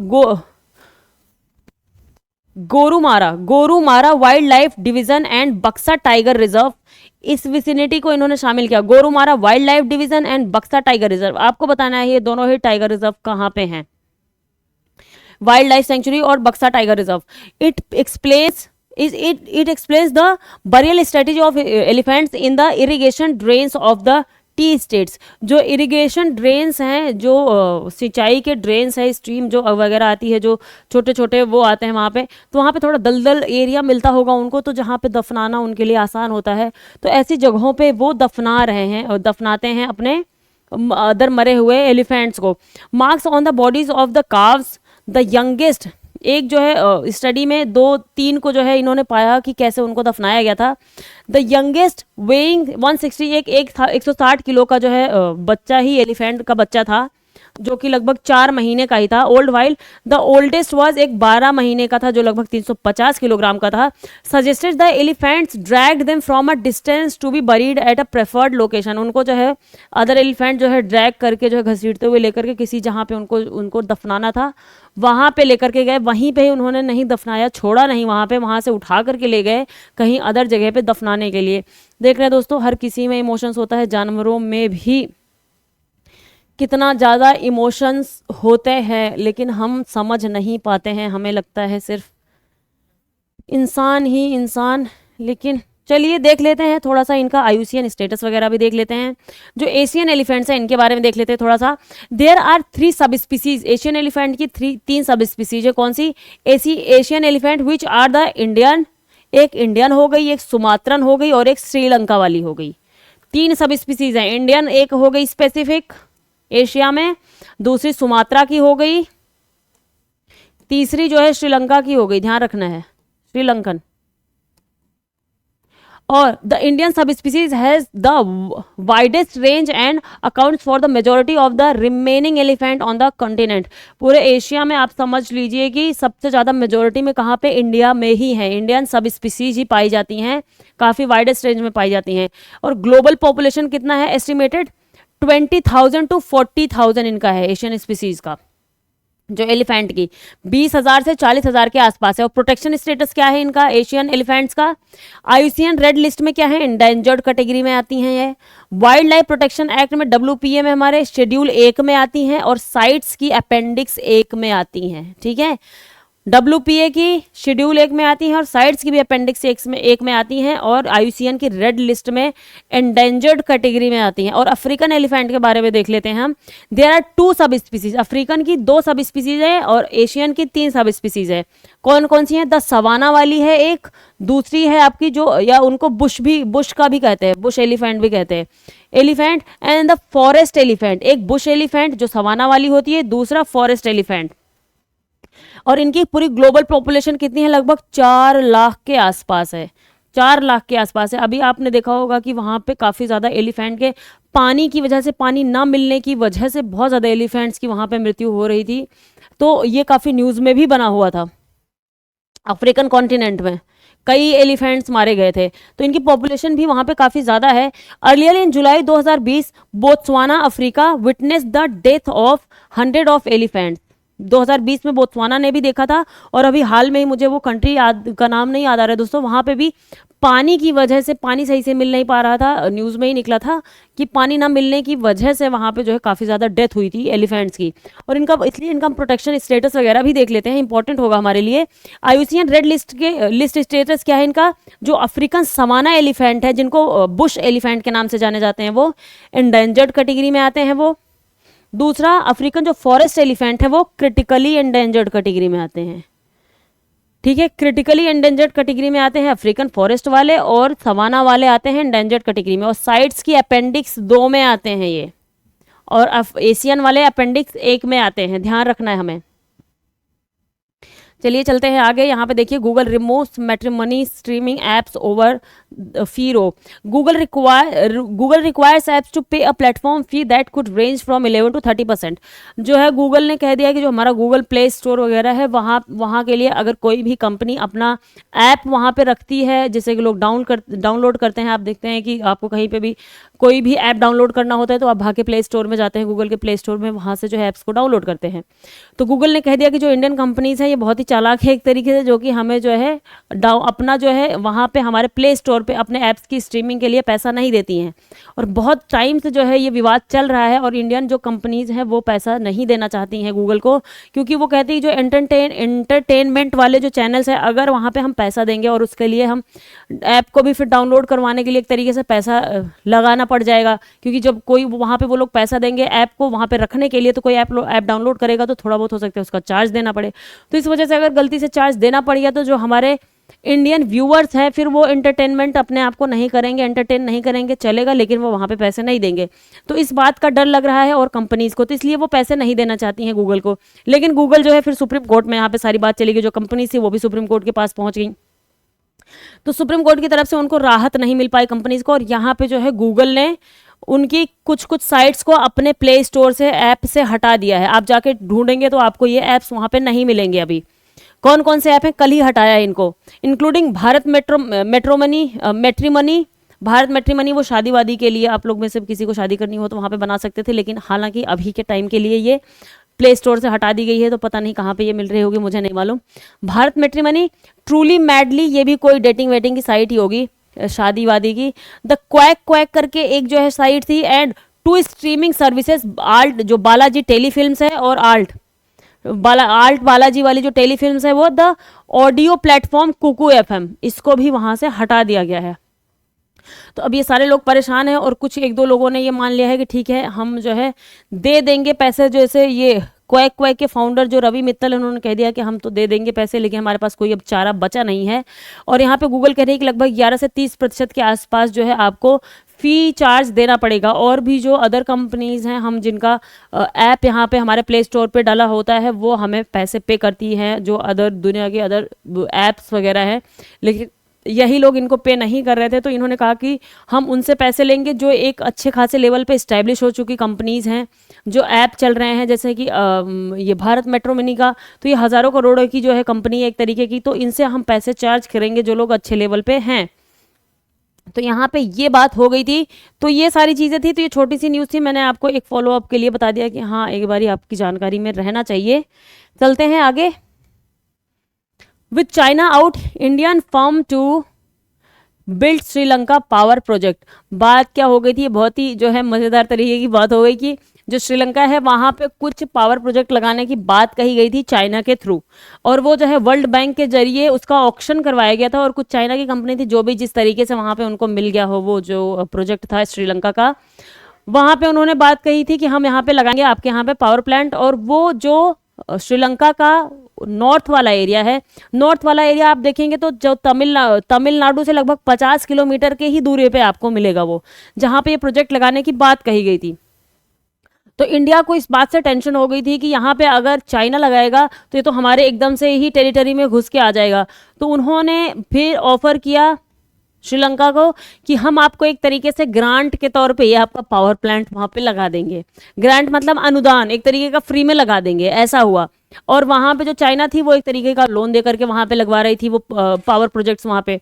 तो अब कौन सी किसकी बात कौन मानेगा, क्योंकि चाइना जो श्रीलंका था उसको भी अगर फ्री में चीज़ें मिल रही थी तो वो क्यों नहीं लेना चाहेगा। उन्होंने फिर चाइना को कर दिया आउट, और फिर जो है वहाँ पे इंडिया अब अपना पावर प्रोजेक्ट लगाने की बात कर रहा है। और यहाँ पे आप देखेंगे ऑफिशियल्स वगैरह वहाँ पे गए हुए हैं, और वहाँ पे अपना इंडिया का पावर प्रोजेक्ट लगेगा यहाँ पे। 3 years after objecting to a Chinese energy project in northern Sri Lanka, barely 50 kilometers from Tamil Nadu. Tamil Nadu से 85 किलोमीटर की दूर है, तो जाहिर सी बात है हमारे लिए थोड़ा सा हेडेक की बात तो थी, क्योंकि चाइना का काम ही यही है कि आसपास की कंट्रीज में जा करके, खास करके इंडिया को लेकर के कहीं ना कहीं वो थोड़ा सा पीछे तो पड़ा ही रहता है, स्पाइंग वगैरह करता है, जासूसी वगैरह करता ही रहता है। तो इंडिया के लिए ये एक तरीके का हेडेक का काम तो हो ही गया था। और यहाँ पे बात की cost India is set to implement hybrid power project. Hybrid power project है जिसमें कई तरीके की पावर्स को वहाँ पे, चाहे विंड एनर्जी हो, सोलर एनर्जी हो, और जो है इलेक्ट्रिक एनर्जी हो, तो ये सारी चीज़ें वहाँ पे लगाने की बात कही गई है। और लगभग 3 आइलैंड ऑफ जाफना, कौन सा आइलैंड पे, जाफना के आइलैंड पे, जाफना, आप जाके एक बारी मैप में इसको चेक कर लीजिएगा, ये आइलैंड को जरूरी है। जाफना पेनिनसुला जो है इनका, जाफना पेनिनसुला है with 11 million grant, 11 million dollar का जो है ग्रांट दिया है इंडिया ने श्रीलंका को, और वहाँ पे जाकर के हम लगाएंगे भी। तो क्यों श्रीलंका हमारी बात नहीं सुनता, सुनना ही था उसको, क्योंकि अगर फ्री में चीज़ें मिल रही है तो कौन नहीं लेना चाहता। The Sri Lanka sustainable energy authority, the government of Sri Lanka and Indian company, India की कौन सी कंपनी है, you solar clean energy solutions, Friday signed the contract of building a hybrid renewable energy systems in depth of Nedun Thivu and Nanativu and ये आप देख लीजिएगा, ये island है, Jaffna peninsula के आइलैंड है। कौन कौन से? नेदू थीवू, सॉरी दोस्तों, मुझे थोड़ा सा प्रोनाउंसिएशन करने में अलग नाम हो जाता है तो थोड़ी प्रॉब्लम होती है। मैं इसकी वैसे स्पेलिंग लिख सकती हूँ लेकिन अब उसमें टाइम लग जाएगा। देखिए, नेदुन थीवू ये देख लीजिएगा, एंड नैना थीवू, एंड दूसरा क्या है?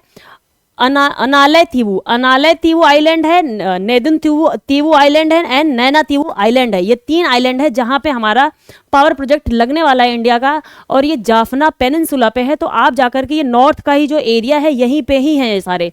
मान लो ये हमारा इंडिया का ये लास्ट वाला पोर्शन है और यहाँ पे ये श्रीलंका है, तो जो ये वाला एरिया यहीं पे ही है, लेकिन आपको जाके एक बारी एग्जैक्ट लोकेशन को आइडेंटिफाई करना है कि ये कहाँ पे है सारे आइलैंड्स। ठीक है। The project which is aimed to addressing the energy needs of the people of 3 island is being executed through grant assistant from the government of India. The hybrid project combines various forms of energy. कौन कौन सी होगी इसमें? एक है solar energy, दूसरी wind energy होगी, towards optimising capacities. The Indian high commissioner in Colombo said in a press release. तो ये चीज़ें हैं, और यहाँ पे आगे कितने जो है किलोवाट की पावर प्रोजेक्ट होगी हमारा, वहाँ श्रीलंकन जो मिनिस्ट्री है उन्होंने एक तरीके से अपने जो है ट्विटर पे आकर के, ट्विटर हैंडल पे आकर के उन्होंने इंडिया को थैंक्स किया है कि आपने जो है यहाँ हमारे यहाँ पे अपना पावर प्रोजेक्ट लगाने के लिए जो सहमति दी है उसके लिए थैंक्स किया। तो इससे जो है इंडिया को, चाइना को तो मिर्ची लगनी थी, और चाइना यहाँ पे अब थोड़ा उसको अच्छा फील नहीं हो रहा है, तो वो भी प्रेस कॉन्फ्रेंस करके बोल रहा है कि अगर आप ऐसा करते रहोगे ना तो आपके यहाँ पे कोई भी इन्वेस्टमेंट करने नहीं आएगा। इस तरीके से आप हमारे अग्रीमेंट को फिर हटाकर फिर इंडिया को लेकर के आए।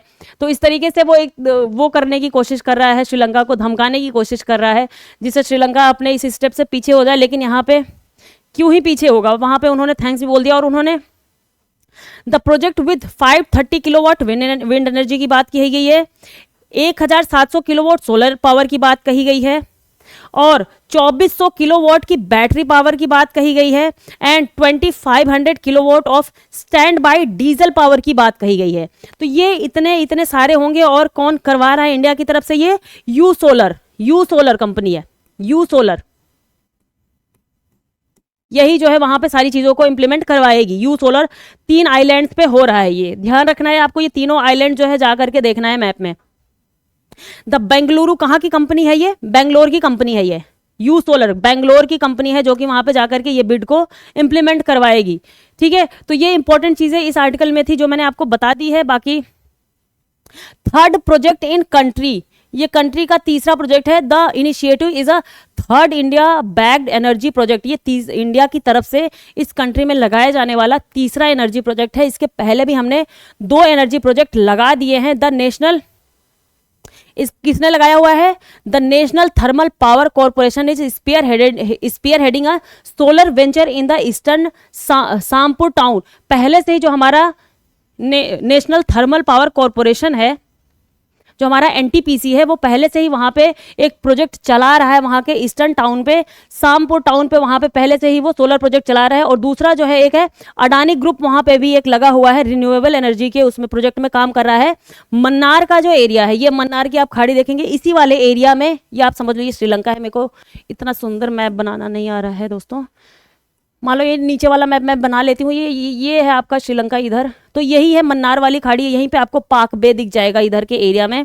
और यहीं पे सी डुगोंग, जो सी काऊ होती है, समुद्री गाय होती है, उसका भी पहला कंजर्वेशन बनाया गया है इंडिया की तरफ से। ठीक है, इसी वाले पाक वाले एरिया में, मन्नार की खाड़ी में ही। तो यहाँ पे ये 2 लोग पहले से ही लगे हुए हैं, और ये हमारी तरफ से तीसरा प्रोजेक्ट है। तो ये हमारे इंटरनेशनल रिलेशन के लिए एक तरीके से बहुत ही पॉजिटिव पॉइंट आप कह लीजिए कि अब श्रीलंका जो है एक तरीके से इंडिया की तरफ उसका झुकाव दिख रहा है। और यहाँ से जब चाइना भागी है, यहाँ चाइना को ये प्रोजेक्ट जो दिया गया था, उसकी जो कंपनी थी चाइना की, वहां से उनको हटा करके तो वो भाग करके कहाँ पे गए हैं अभी, जो कि अभी इंडिया का करंट में जो हॉट टॉपिक चलता है मालदीव और इंडिया का, मालदीव के पास वो भाग करके गए हैं। जब यहाँ से हटे हैं श्रीलंका के पास से, तो मालदीव के पास में लेकर के गए हैं सीनो, इनका क्या नाम था? Sino solar hybrid technology, whose energy project was suspended in Sri Lanka in December 2021 signed a deal to implement a similar project in Maldives। Same he project अब वो जा करके मालदीव में उन्होंने साइन कर लिया है लगाने के लिए। तो अब देखते हैं आगे मालदीव में क्या होता है इन चीज़ को लेकर के। तो यहाँ पे ये थोड़ी इंपॉर्टेंट चीज़ थी, मैंने आपको बता दी। चल लेते हैं थोड़ा आगे, बस ये 2 लाइन की है, यहाँ पे ज़्यादा कुछ नहीं बताऊंगी मैं क्योंकि वे वैसी न्यूज़ नहीं है। बस इसमें हमें जानना क्या है, the United States approve the sale of arm drones to India at a estimated cost of $3.99 billion का जो है कॉस्ट लगेगा। ये क्या है, ये एक ड्रोन है, अनमैन्ड ड्रोन है। अनमैन्ड ड्रोन तो अनमैन्ड ही होता है दोस्तों, सॉरी मैं ऐसा बोल रही हूँ, लेकिन अनमैन्ड है ये। क्या है, the possible cell of 31MQ-9B 31MQ-9B ये कहाँ से मंगवा रहे हैं हम, अमेरिका से मंगवा रहे हैं। बस आप नाम ध्यान रखिएगा कि हम कहाँ से मंगवा रहे हैं। और ये $3.99 बिलियन का हमारा जो है कॉस्ट इसमें आने की संभावना है। और ये क्या है, ये एक ड्रोन है, ठीक है, high altitude long endurance armed unmanned aerial vehicle. ये हाई एल्टीट्यूड पे काफ़ी ऊंचाई पे जो है उड़ने वाला ड्रोन है, लॉन्ग एंड्योरेंस और काफ़ी लंबे समय तक ये उड़ सकता है, आर्म्ड अनमैन्ड एरियल व्हीकल। और इसमें जो है कुछ शस्त्र वगैरह भी लगाए जा सकते हैं। तो ये हमारे डिफेंस के लिए काफ़ी ज़्यादा इंपॉर्टेंट हो जाता है। तो बस ये इतना ध्यान रखिएगा कि आपको जो है हमने जो बताया कि ये कौन सा नाम क्या है इसका, और अमेरिका से हमारे यहाँ पे दिया जा रहा है। और ये क्या है, एक अनमैन्ड एयर व्हीकल्स है जो कि हमारे डिफेंस के लिए काम आने वाला है, जो कि लॉन्ग एल्टीट्यूड पे, हाई एल्टीट्यूड पे जो है उड़ान भरेगा ये, ठीक है। चलते हैं आगे। यहाँ पे देखिए, unrestrained poaching plays big role in decline of Odisha leopard. अभी जो लेपर्ड की पॉपुलेशन का एक डेटा आया है हमारे पास में, the status of leopards in India, status of leopards India, ये डेटा आया हुआ है जिसमें बात कही गई है जो हमारे तेंदुए हैं उनकी 8% उनकी जनसंख्या में वृद्धि देखने को मिली है, कल ही मैंने आपको बताया था। और सबसे ज़्यादा कहाँ पे देखने को मिली है, मध्य प्रदेश में। और उत्तराखंड में काफ़ी ज़्यादा डिक्लाइन देखने को मिला है। और नॉर्थ ईस्ट के स्टेट में भी कुछ कुछ बढ़ोतरी देखने को मिली है। और सबसे ज़्यादा इनकी जनसंख्या भी कहाँ पे है, यहीं पे ही है, लेपर्ड्स की, तेंदुए की। तो आप एक बार इसको रिवाइज कर लीजिएगा और उनको जो है एक क्रम वाइज याद कर लीजिएगा कि कहाँ पे सबसे ज़्यादा है, कहाँ पे सबसे कम पॉपुलेशन मिली हुई है।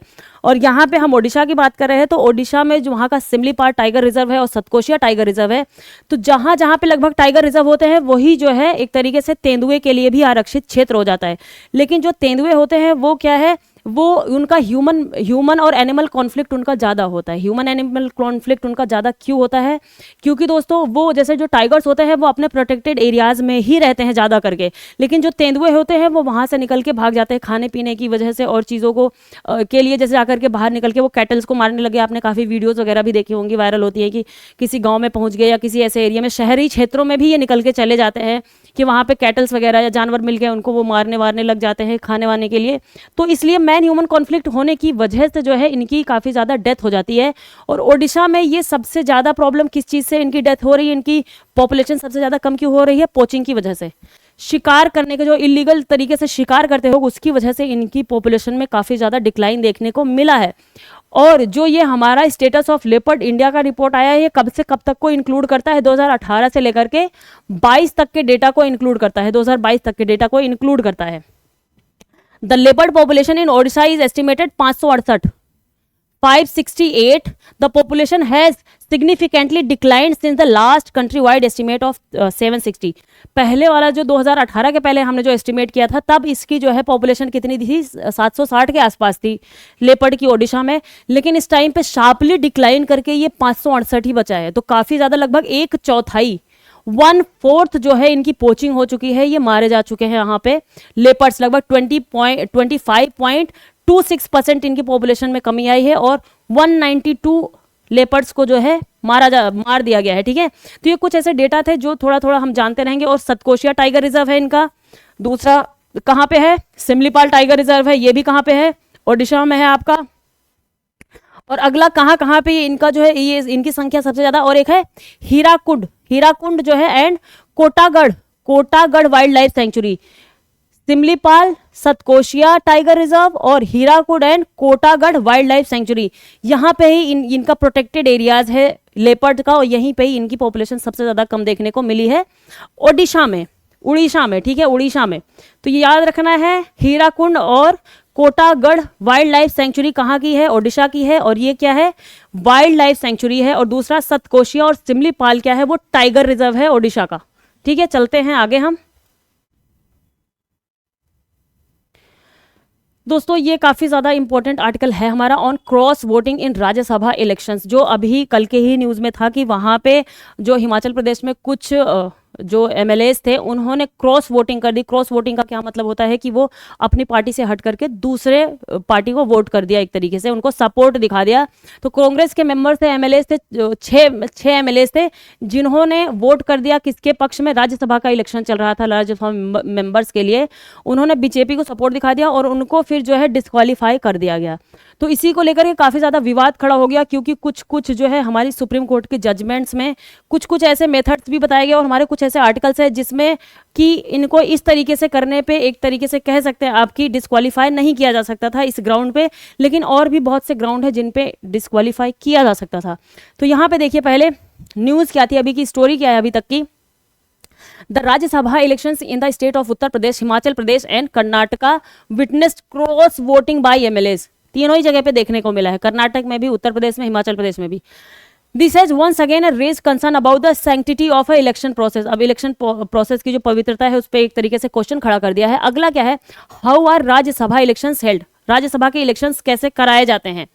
एज पर आर्टिकल 80, आर्टिकल 80 हमारे कॉन्स्टिट्यूशन का आर्टिकल जो है 80 है, अनुच्छेद 80 है ऑफ द कॉन्स्टिट्यूशन।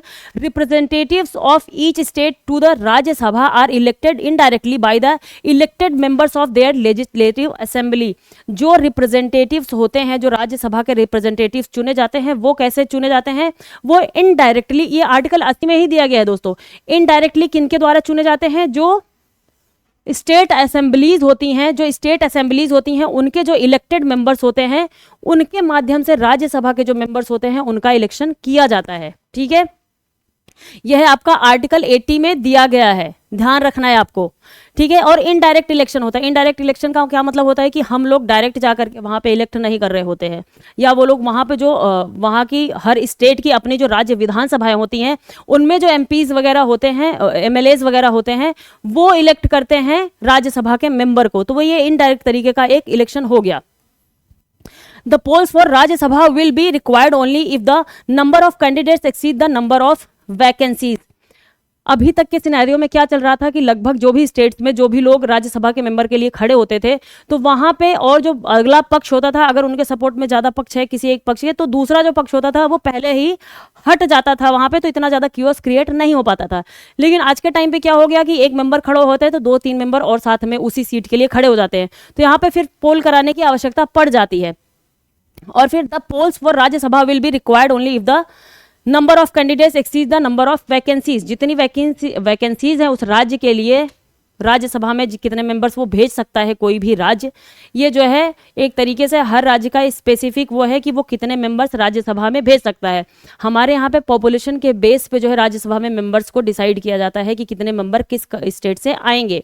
अमेरिका में आप देखेंगे कि वहाँ पे कोई कितना बड़ा राज्य हो, कितना भी छोटा राज्य हो, कितनी भी पॉपुलेशन हो, वहाँ पे उनके जो राज्यसभा के मेंबर्स होते हैं वो 2 मेंबर्स जो है हर स्टेट से आएंगे, वो फिक्स होता है। इक्वलिटी दिखाने के लिए ऐसा किया जाता है वहाँ पे, लेकिन हमारे यहाँ पे ऐसा नहीं है, ये डिफरेंट है थोड़ा सा। तो यहाँ पे यही बात कही जा रही है कि अगर किसी राज्य में जो मेंबर्स होते हैं इलेक्शन लड़ने के लिए, राज्यसभा के जितनी सीट्स होती है उससे ज़्यादा कर जाते हैं, तो वहाँ पे इलेक्शन करवाना पड़ जाता है। अगर उतने ही मेंबर हो तो इलेक्शन करवाने की ज़रूरत नहीं पड़ती है, डायरेक्ट वो जो है भेज दिए जाएंगे राज्यसभा के लिए। आगे क्या है? In fact, till 1998 1998 तक the outcome of Rajya Sabha elections were usually a foregone conclusion. The candidates nominated by various parties according to their strength in the assembly used to be elected unopposed. जितने भी अभी 1998 तक तो ऐसा ही होता था कि जितने भी मेंबर्स उनके स्ट्रेंथ के हिसाब से जो भी पार्टीज उस जो है असेंबली में होती थी, कोई मेंबर को चूज करती थी वहाँ पे, उस हिसाब जो चूज कर लिए जाते थे वो बिना किसी ओपोज के जो है इलेक्ट हो जाते थे। लेकिन अब उसके बाद से आगे उसके क्या हो गया है कि used to be elected unopposed. However the June 1998 Rajya Sabha elections in Maharashtra witnessed cross voting that resulted in the loss of a Congress party candidate. Maharashtra में क्या हुआ था 1998, वहां पे पहली बारी क्रॉस वोटिंग कर दी गई थी लोगों के माध्यम से। वहां के जो मेंबर्स थे, विधानसभा के जो एमएलएस थे, वो कांग्रेस से हट करके दूसरी पार्टी को उन्होंने वोट कर दिया, वो मेंबर्स थे कांग्रेस के और वोट कर दिया था। यहाँ पे भी आप देख रहे हैं कि वो भी कांग्रेस के मेंबर्स थे और उन्होंने दूसरी पार्टी को वोट कर दिया था। और आज का भी रिजल्ट, जो अभी का भी कल का रिजल्ट है, वो भी यही हाल है यहाँ पे कि कांग्रेस के मेंबर्स ने दूसरी पार्टी को जो है वोट कर दिया है, क्रॉस वोटिंग कर दी है वहाँ पे। तो महाराष्ट्र में 1998 में पहली बार ऐसा मामला देखा गया था, क्योंकि वहां पे जो कांग्रेस के मेंबर खड़े हुए थे फिर वो हार गए वहां पे, क्योंकि वहां पे गवर्नमेंट कांग्रेस की ही रही होगी, जैसा कि इसके हिसाब से ऐसा पता लग रहा है।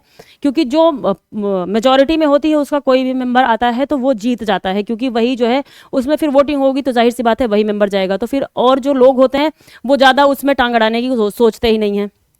तो लेकिन पहली बार देखा गया कि जब क्रॉस वोट कर दिया तो वो उसको जो कांग्रेस के मेंबर थे वो हार गए वहां पे। In order to rein in the MLAs from such cross voting and amendment to the representation of the people act 1951 was carried out in 2003।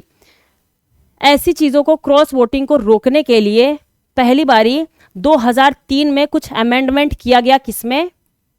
आपके जो रिप्रेजेंटेटिव्स ऑफ पीपल एक्ट है, आपका क्या है, representation of people act, of the people act 1951 का। कब का? 1951 का। आरपीए बोलते हैं इसको, रिप्रेजेंटेशन ऑफ पीपल्स एक्ट 1951। इसमें कुछ अमेंडमेंट्स किए गए थे 2003 में। Section 59 of the act was amended to provide that the voting in elections to Rajya Sabha shall be through a open ballot. यहाँ पे ये जो है रूल बना दिया गया 59 सेक्शन 59 के तहत, 1951 के सेक्शन 59 के तहत, कि अब से जो वोट किया जाएगा वो ओपन बैलेट में उसकी वोटिंग होगी। ओपन बैलेट का क्या मतलब था कि जो भी बैलेट पे जो भी वोट करेंगे, पहले क्या था, गुप्त मतदान होता था एक तरीके का, तो पता नहीं चल पाता था। तो अब जो है जो भी मतदान होगा वो क्या करेंगे, वो जो मेंबर्स होंगे वो अपने पार्टी के जो एक निर्देशित मेंबर होंगे, जो व्हिप वगैरह होंगे, जो उस पार्टी के लोग वोट करेंगे, उनका जो बैलेट होगा वो मेंबर जो है उनकी पार्टी का देखेगा कि आपने किसको वोट किया है। लेकिन वो दूसरी पार्टी का मेंबर नहीं देख सकता, उसके खुद की पार्टी का ही वो मेंबर देखेगा, जिसको जो है एक मेंबर निर्देशित किया गया होगा कि यही मेंबर जो है चेक करेगा वोट्स को। ठीक है, द एमएलएज, और यहीं से ही जो है इस ओपन बैलेट के इलेक्शन की शुरुआत हुई थी राज्यसभा के मेंबर्स के लिए। 50 सेक्शन 59 के अंतर्गत में ये चेंज किया गया था। The MLAs of the political parties are required to show their ballot paper to the authorized agent of their party। ये वही बात करी कि authorized agent को दिखाएंगे वहां पे। Not showing the ballot paper to the authorized agent or showing it to anyone else will disqualify the vote। अगर आपने अपने authorized agent को नहीं दिखाया अपनी पार्टी के, जिसको आपकी पार्टी ने जो है एज अ निर्देशित किया है कि यही व्यक्ति देखेगा वोट को, आपने उनको नहीं दिखाया, किसी और को दिखा दिया, तो ये क्या करेगा, आपका वोट ही डिस्क्वालीफाई हो जाएगा, उसकी काउंटिंग ही नहीं होगी।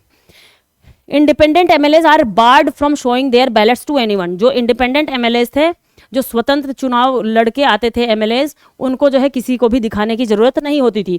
What does the 10th schedule state, हमारा 10वां शेड्यूल क्या कहता है संविधान का, जो कि दल बदल कानून से संबंधित है। ये कब आया था? 52nd अमेंडमेंट, 52वां संविधान संशोधन दोस्तों 1985 का, 52वां संविधान संशोधन 1985।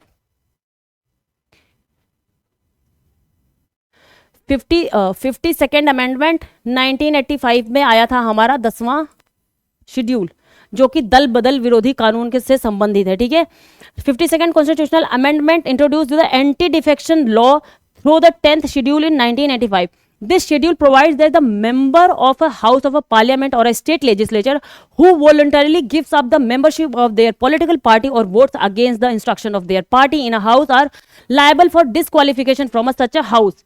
यहाँ पे बात ये कही जा रही है, इसके इस 10वें शेड्यूल के अंतर्गत में जो ये प्रावधान बनाया गया कि कोई भी व्यक्ति एक तो वॉलंटरली वो अपनी मेंबरशिप छोड़ सकता है कि हम अब पार्टी में नहीं रह सकते, हम रिजाइन मार रहे हैं, हम यहाँ से जा रहे हैं, तो वो डिस्क्वालीफाई हो गए एक तरीके से। लेकिन अगर उन्होंने अब the membership there political party, लेकिन अगर उन्होंने पार्लियामेंट में अपनी पार्टी के अगेंस्ट में जाकर के वोटिंग कर दी, क्योंकि कोई भी पार्टी होती है तो उनके मेंबर्स को ये निर्देश होता है कि आप अपनी पार्टी के लिए ही वोट करेंगे, भले ही आप उस जो है बिल से सहमत हो ना हो, लेकिन आपको वोट करना अपनी पार्टी के ही पक्ष में पड़ेगा।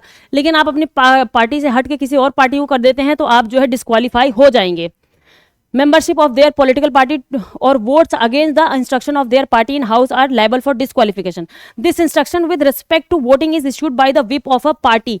ये इंस्ट्रक्शन किसके द्वारा दिया जाता था कि आपको अपनी ही पार्टी को करना है? एक हर पार्टी का अपना विप होता है. विप क्या होता है दोस्तों? वो पार्टी में सारी चीज़ों को मेंटेन करने के लिए लायबल होता है. पार्टी के अंदर कब क्या होगा, कैसे होगा, इन सब का उत्तरदायित्व किसके ऊपर होता है? मतलब वो सदन के अंदर में पार्टी कैसा बिहेव करेगी, इसकी जिम्मेदारी किसी भी पार्टी के विप को होता है. एक पार्टी का एक विप बनाया जाता है जो कि इन सब चीज़ों को सदन के अंदर में देखता है. ठीक है. However, the election to Rajya Sabha are not treated as a proceeding within the Legislative Assembly. The Election Commission, drawing reference to Supreme Court judgment, had issued a clarification in July 2017. अब यहाँ पे बात क्या कह रहे हैं? However, the elections to Rajya Sabha are not treated as a proceeding within the Legislative Assembly. Legislative assembly के जो अंदर में प्रोसीडिंग चलती है राज्यसभा का, जब वहाँ पे वोटिंग होती है तो उसको हम लेजिस्लेटिव असेंबली के अंदर जो चलने वाली प्रोसीडिंग है उस रूप में हम नहीं मानते हैं. The election commission, drawing reference to supreme court judgment, supreme court के जजमेंट से जो है इलेक्शन कमीशन ने एक रेफरेंस दिया था 2017 में, had issued clarification July 2017. It specifies the provisions of the 10th schedule with respect to voting against the instruction of the party will not be applicable for a Rajya Sabha election. यहाँ पे बात क्या कही जा रही है कि ये जो असेंबली में जब राज्यसभा का इलेक्शन चल रहा होता है, किसी भी असेंबली भी, किसी राज्य की असेंबली में, 2017 में सुप्रीम कोर्ट का जो जजमेंट था इसमें ये बात कही गई थी. 2017 में उन्होंने सुप्रीम कोर्ट का जजमेंट का उदाहरण लेकर के इलेक्शन कमीशन ने कहा था कि जब सुप्रीम कोर्ट ने उसमें क्या कहा था कि जो राज्यसभा में क्या कहते हैं, विधानसभाओं में राज्यसभा के लिए इलेक्शन का जो मामला चल रहा होता है वो एक तो वहाँ की एज अ प्रोसीडिंग नहीं माना जाएगा कि उस स्टेट की जो है प्रोसीडिंग चल रही है, वो तो सेंटर के लिए चल रही है.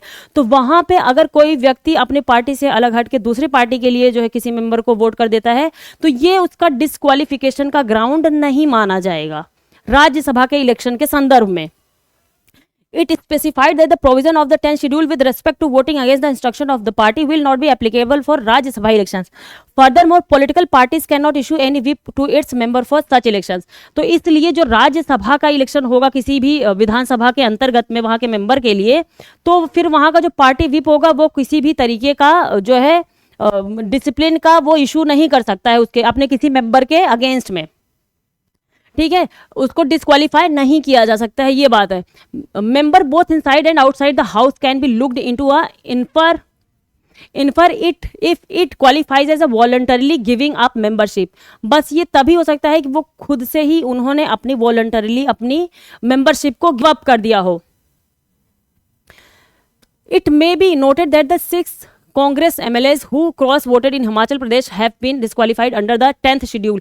इनको 10वें शेड्यूल के अंतर्गत ही डिस्क्वालीफाई किया गया है. तो बाद में जो यहाँ पे 2017 का जजमेंट जो है, जजमेंट का लिया था जरिया एक तरीके से हमारे इलेक्शन कमीशन ने, और उसमें कहा गया था कि जो राज्यसभा का इलेक्शन होगा विधानसभाओं के अंतर्गत में जो होता है राज्यसभा का इलेक्शन, वहाँ पे ये आप उनको डिस्क्वालिफिकेशन का ग्राउंड वहाँ पे नहीं मान सकते हैं अगर वो अपनी पार्टी के अगेंस्ट में वहाँ पे वोट करते हैं तो. लेकिन अभी जो हिमाचल प्रदेश में मामला आया है यहाँ पे 10th शेड्यूल के अंतर्गत ही उनको डिस्क्वालीफाई किया गया है. तो यहाँ पे थोड़ा यही इसी बात का जो है इशू चल रहा है कि जब यहाँ पे ये जजमेंट आया था कि डिस्क्वालीफाई नहीं किया जा सकता, तो यहाँ पे कैसे डिस्क्वालीफाई किया जा रहा है. Have been disqualified under the 10th schedule for defying the party whip and being absent during the passage of the budget in the assembly. ठीक है. What have the courts ruled? Court ने क्या कहा है अभी तक इन सारी चीजों में? The supreme court in important judgment है Kuldip Nayar versus union of India, 2006 का केस है, 2006 का है. Kuldip Nayar versus union of India, note down कर लीजिएगा कहीं पे.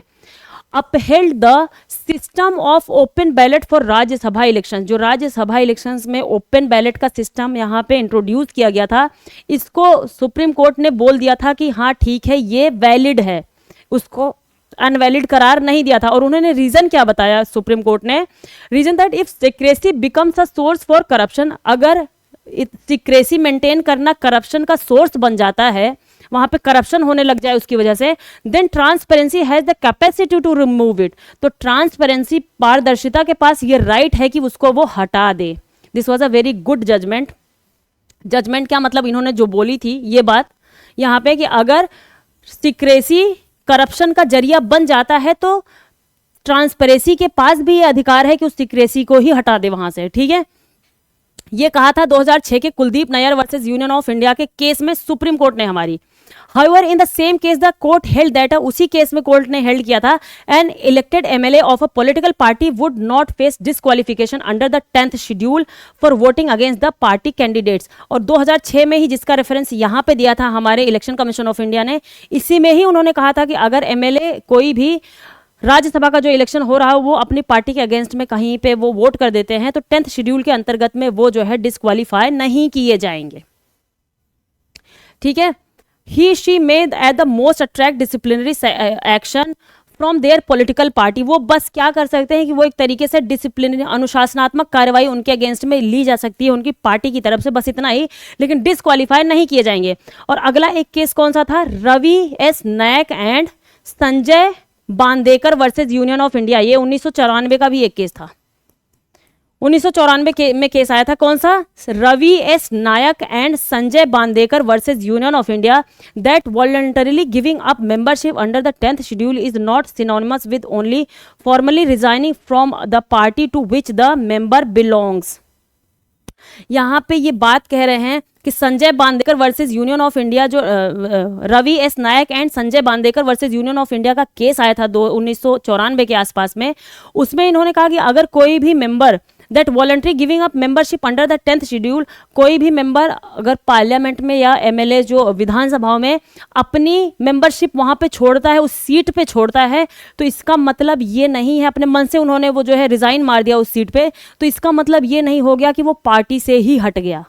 वो पार्टी में है लेकिन उन्होंने बस अपनी जो है उस जो है MP या MLA के पद से वहां पे रिजाइन किया, उन्होंने वॉलंटरीली वहां से स्वयं की स्वेच्छा से ही वहां से हटे हुए हैं वो, ठीक है।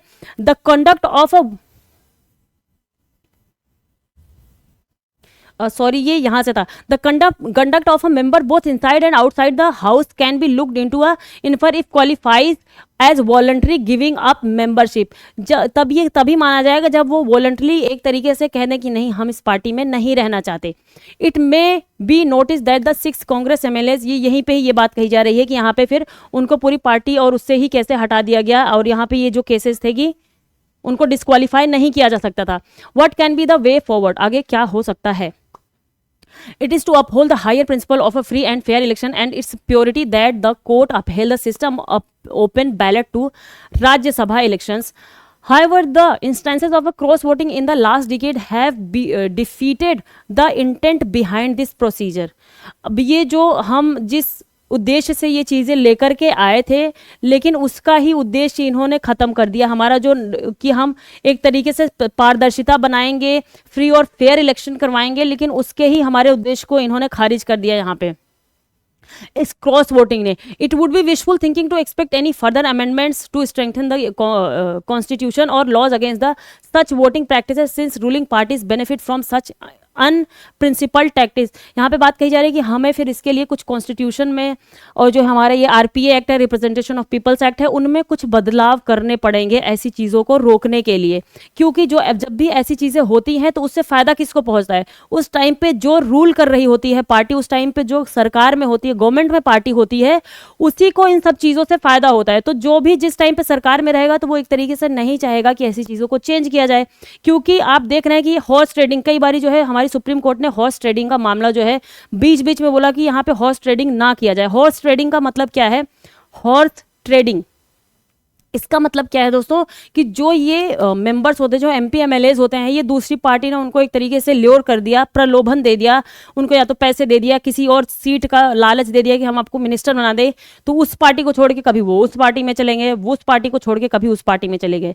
तो इसी को ही जो है गवर्नमेंट ने, हमारी सुप्रीम कोर्ट ने हॉर्स ट्रेडिंग बोला। और आप देख रहे हैं कि जो मेयर का अभी अभी इलेक्शन हुआ था, चंडीगढ़ के मेयर वाला जो इलेक्शन था, वहाँ पे जो प्रिसाइडिंग ऑफिसर थे उन्होंने बैलेट के साथ में छेड़छाड़ कर दी। बाद में BJP के मेंबर जीते और बाद में फिर से पूरा मामला सुप्रीम कोर्ट में पहुंचा। और तो और मतलब कि इतना जो है आप बेशरम कह लीजिए, कौन हो सकता है कि वो कोर्ट में सुप्रीम कोर्ट के जज के सामने खड़े होकर के भी बोल रहे हैं, जबकि पूरी की पूरी उनकी रिकॉर्डिंग है कोर्ट के जज के पास में, हमारे CJI के पास में, और वो सामने से देख रहे हैं कि वो क्या कर रहे हैं, तब भी वो बोल रहे हैं कि नहीं, ये तो हमारी जो है इसका एक पार्ट था, जो हमारी प्रोसीडिंग्स होती हैं, जो इलेक्शन हम करवाते हैं, उसी का एक पार्ट था, उसी के तहत हम कुछ ऐसा कर रहे थे। तो फिर सुप्रीम कोर्ट ने बोला भैया ऐसा ही बात है, अभी भी आप लोग मानने को तैयार नहीं हो, तो आप एक काम करो, जितने बैलेट थे सबको लेकर के आओ मेरे सामने। तो सारे के सारे बैलेट उनके सामने 20 के 20 आ गए, और फिर सुप्रीम कोर्ट ने देखा उसमें कि 8 के ऊपर जो स्याही लगी थी, उन्होंने कहा कि देखिए ये जो आपने स्याही लगाई है इसमें ना, बस इसकी ही प्रॉब्लम है, इसमें बाकी और कोई भी दिक्कत नहीं है इस बैलेट पेपर में। तो फिर उनको अल्टीमेटली मानना पड़ा कि हाँ हमने ऐसा किया था। तो आप देख रहे हैं इतने ज्यादा बेशर्मी की हद कर देते हैं लोग। तो यहां पे यही बात कही गई है, और कह रहे हैं कि the supreme court nevertheless in the case relating to the Chandigarh mayor election and observe the, वही चंडीगढ़ मेयर इलेक्शन की बात हो रही है, it will not allow democracy to be murder. वहां पे हमारी सुप्रीम कोर्ट ने यही बोला था कि वो ऐसे अलाउ नहीं कर सकती है, डेमोक्रेसी का मर्डर नहीं होने दे सकती है, कि आप हमारे लोकतंत्र की ही हत्या कर दो। Cross voting in Rajya Sabha elections is a serious threat to democracy, और ये क्रॉस वोटिंग जो राज्यसभा के लिए क्रॉस वोटिंग होती है, ये हमारे डेमोक्रेसी के लिए, हमारे लोकतंत्र के लिए काफी ज्यादा सीरियस थ्रेट, काफी ज्यादा जो है प्रॉब्लम है ये हमारी डेमोक्रेसी के लिए। द कोर्ट में therefore initiate a suo motu, हो सकता है इस पे जो है कोर्ट कोई सुओ मोटो ले, स्व संज्ञान ले, खुद से ही जो है देखे मामले को, फिर उसमें कुछ डिसीजन देगी क्या हमें बदलाव करने चाहिए, क्योंकि जाहिर सी बात है जो रूलिंग पार्टी होगी दोस्तों, वो तो कुछ ऐसे बदलाव नहीं करना चाहिए अगर उसके पक्ष में कहीं पे बात आती है। तो अब सुप्रीम कोर्ट ही इसमें कोई जो है डिसीजन लेगा, कुछ बातें कहेगा, हो सकता है अपने पहले की रूलिंग में कुछ चेंजेस वगैरह लेकर के आए वो। The Himachal Pradesh speaker disqualify the 6 MLAs eventually comes up before it on appeal, it में इन, अब ये लोग जो है बोले हैं कि हम जाएंगे सुप्रीम कोर्ट के पास में, तो सुप्रीम कोर्ट क्या कहते हैं इनको वो देखना होगा। इट में in that process review its own order in Kuldip Nayar case, ये जो 2006 का केस था जिसमें इन्होंने कह दिया था कि इस ग्राउंड पे इनको डिस्क्वालीफाई नहीं किया जाएगा, तो अब उसको हो सकता है रिव्यू कर सकते हैं। तो यही सारी चीजें हैं यहाँ पे, हो सकता है हाँ आगे क्या डिसीजन आता है वो देखने की बात होगी कि इस पे क्या ठोस डिसीजन लिया जाता है हमारे सुप्रीम कोर्ट के तरफ से, या हमारी गवर्नमेंट की तरफ से क्या करती है। तो चलिए अब एक छोटा सा और आर्टिकल बच रहा है, ये देख लेते हैं हम। India to see warmer summer as El Nino conditions continue, हम जो है बात ये हो रही है कि जो एल नीनो बना रहेगा और इंडिया जो है गर्मी हमारे यहाँ पे बढ़ सकती है। तो पहले से ही आप लोग अपनी कमर बांध लो और तैयार हो जाओ कि गर्मी आपको बहुत ज़्यादा परेशान करने वाली है, लेकिन उसके बाद में एवरेज से ज़्यादा बारिश होने की भी संभावना है। कब तक रहेगी गर्मी? लगभग ये रहेगी, India is likely to experience a warmer summer this year with El Nino conditions predicted to continue at least until मई तक रहेगी। द इंडियन, हमारी जो है IMD ने, डिपार्टमेंट ने इसको बोला है, जो मेट्रोलॉजिकल डिपार्टमेंट ऑफ इंडिया है उन्होंने बोला है, said on Friday more heat wave days than normal are predicted, जो काफ़ी ज़्यादा हीट वेव डेज होंगे, जो नॉर्मली हीट वेव डेज होते हैं जो एक साल में, उससे ज़्यादा हीट वेव डेज हो जाएंगे इस समर में हमारे पास में। Over north east peninsular India, Telangana, Andhra Pradesh and north interior Karnataka and many parts of Maharashtra and Odisha. तो आप देखेंगे कि जब मानसून वाला सीजन आता है तो ये वेस्टर्न की तरफ से, पश्चिम तरफ से, और जो है नॉर्थ वेस्ट की साउथ वेस्ट की तरफ से जो मानसून आता है वहीं से बारिश होती है। लेकिन जब एल नीनो का जो है मुद्दा आ जाएगा तो फिर बारिश होना मुश्किल हो जाएगा। एल नीनो क्या होता है दोस्तों? जो हमारी पेरुवियन कोस्ट होती है, कहाँ की होती है वो? साउथ अमेरिका की। मान लो ये मुझे मैप तो कैसे ही बनाऊं दोस्तों मैं, आप साउथ अमेरिका का मैप देख लेना, ऐसे ऐसे करके कुछ ऐसे होगा, ऐसे करके ये साउथ अमेरिका हो गया, और यहाँ पे ये आपका ऑस्ट्रेलिया हो गया, मान लो ये ऑस्ट्रेलिया हो गया यहाँ पे, और यहाँ पे आप इंडिया मान लो, ये इंडिया हो गया, और इधर आप अफ्रीका वगैरह मान लो, इधर आगे आगे जाके, ठीक है। तो बस मैं ये बता रही हूँ कि ये जो पेरुवियन कोस्ट है, ये वाला कोस्ट, यहाँ पे जो है क्या चलती है? हम्बोल्ट पेरुवियन धारा चलती है, पेरुवियन स्ट्रीम होती है, जिसको हम हम्बोल्ट स्ट्रीम के भी नाम से जानते हैं। वो कोल्ड स्ट्रीम होती है, वो ठंडी जल धारा होती है। लेकिन जब एल नीनो का समय आता है, जब एल नीनो का समय आता है तो क्या होता है? यहाँ पे अचानक से यहाँ की जो जलधारा होती है वो काफ़ी ज़्यादा गर्म हो जाती है।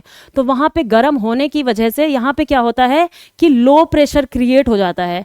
आप जानते ही हैं कि कहीं पे लो प्रेशर क्रिएट होता है तो high pressure to low pressure की तरफ हवाएं चलती हैं, या नॉर्मल भी आप जो है साइंस वगैरह में भी आपने देखा होगा कि high pressure to low pressure ही चीज़ें जाती हैं। तो यहाँ पर जब लो प्रेशर क्रिएट हो जाता है इस जगह पर, गर्म काफ़ी ज़्यादा हो जाती है, यहाँ की हवाएँ गर्म हो जाती हैं, फिर वो ऊपर उठने लग जाती हैं, तो वो आसपास की हवाओं को अपने पास में खींचने लग जाती हैं, जहां पे हाई प्रेशर से फिर वो लो प्रेशर की तरफ सारी हवाएं चलेंगी।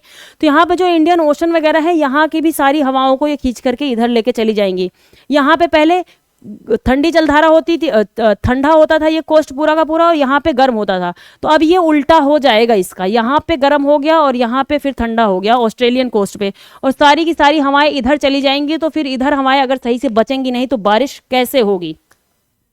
और ये एल नीनो का यही सीन होता है। और एक होता है ला नीनो, जब नॉर्मल रेंज में यहाँ पे कोल्ड स्ट्रीम होती है, और जो है इधर जो नॉर्मल होता है, लेकिन वही जो है कोल्ड स्ट्रीम जो है उनकी जो स्थिति, नॉर्मल स्थिति जो होती है वो थोड़ा सा हाइप कर जाती है, ज़्यादा मात्रा में बढ़ जाती है। तो वहाँ पे हम जो है ला नीनो की स्थिति देखते हैं।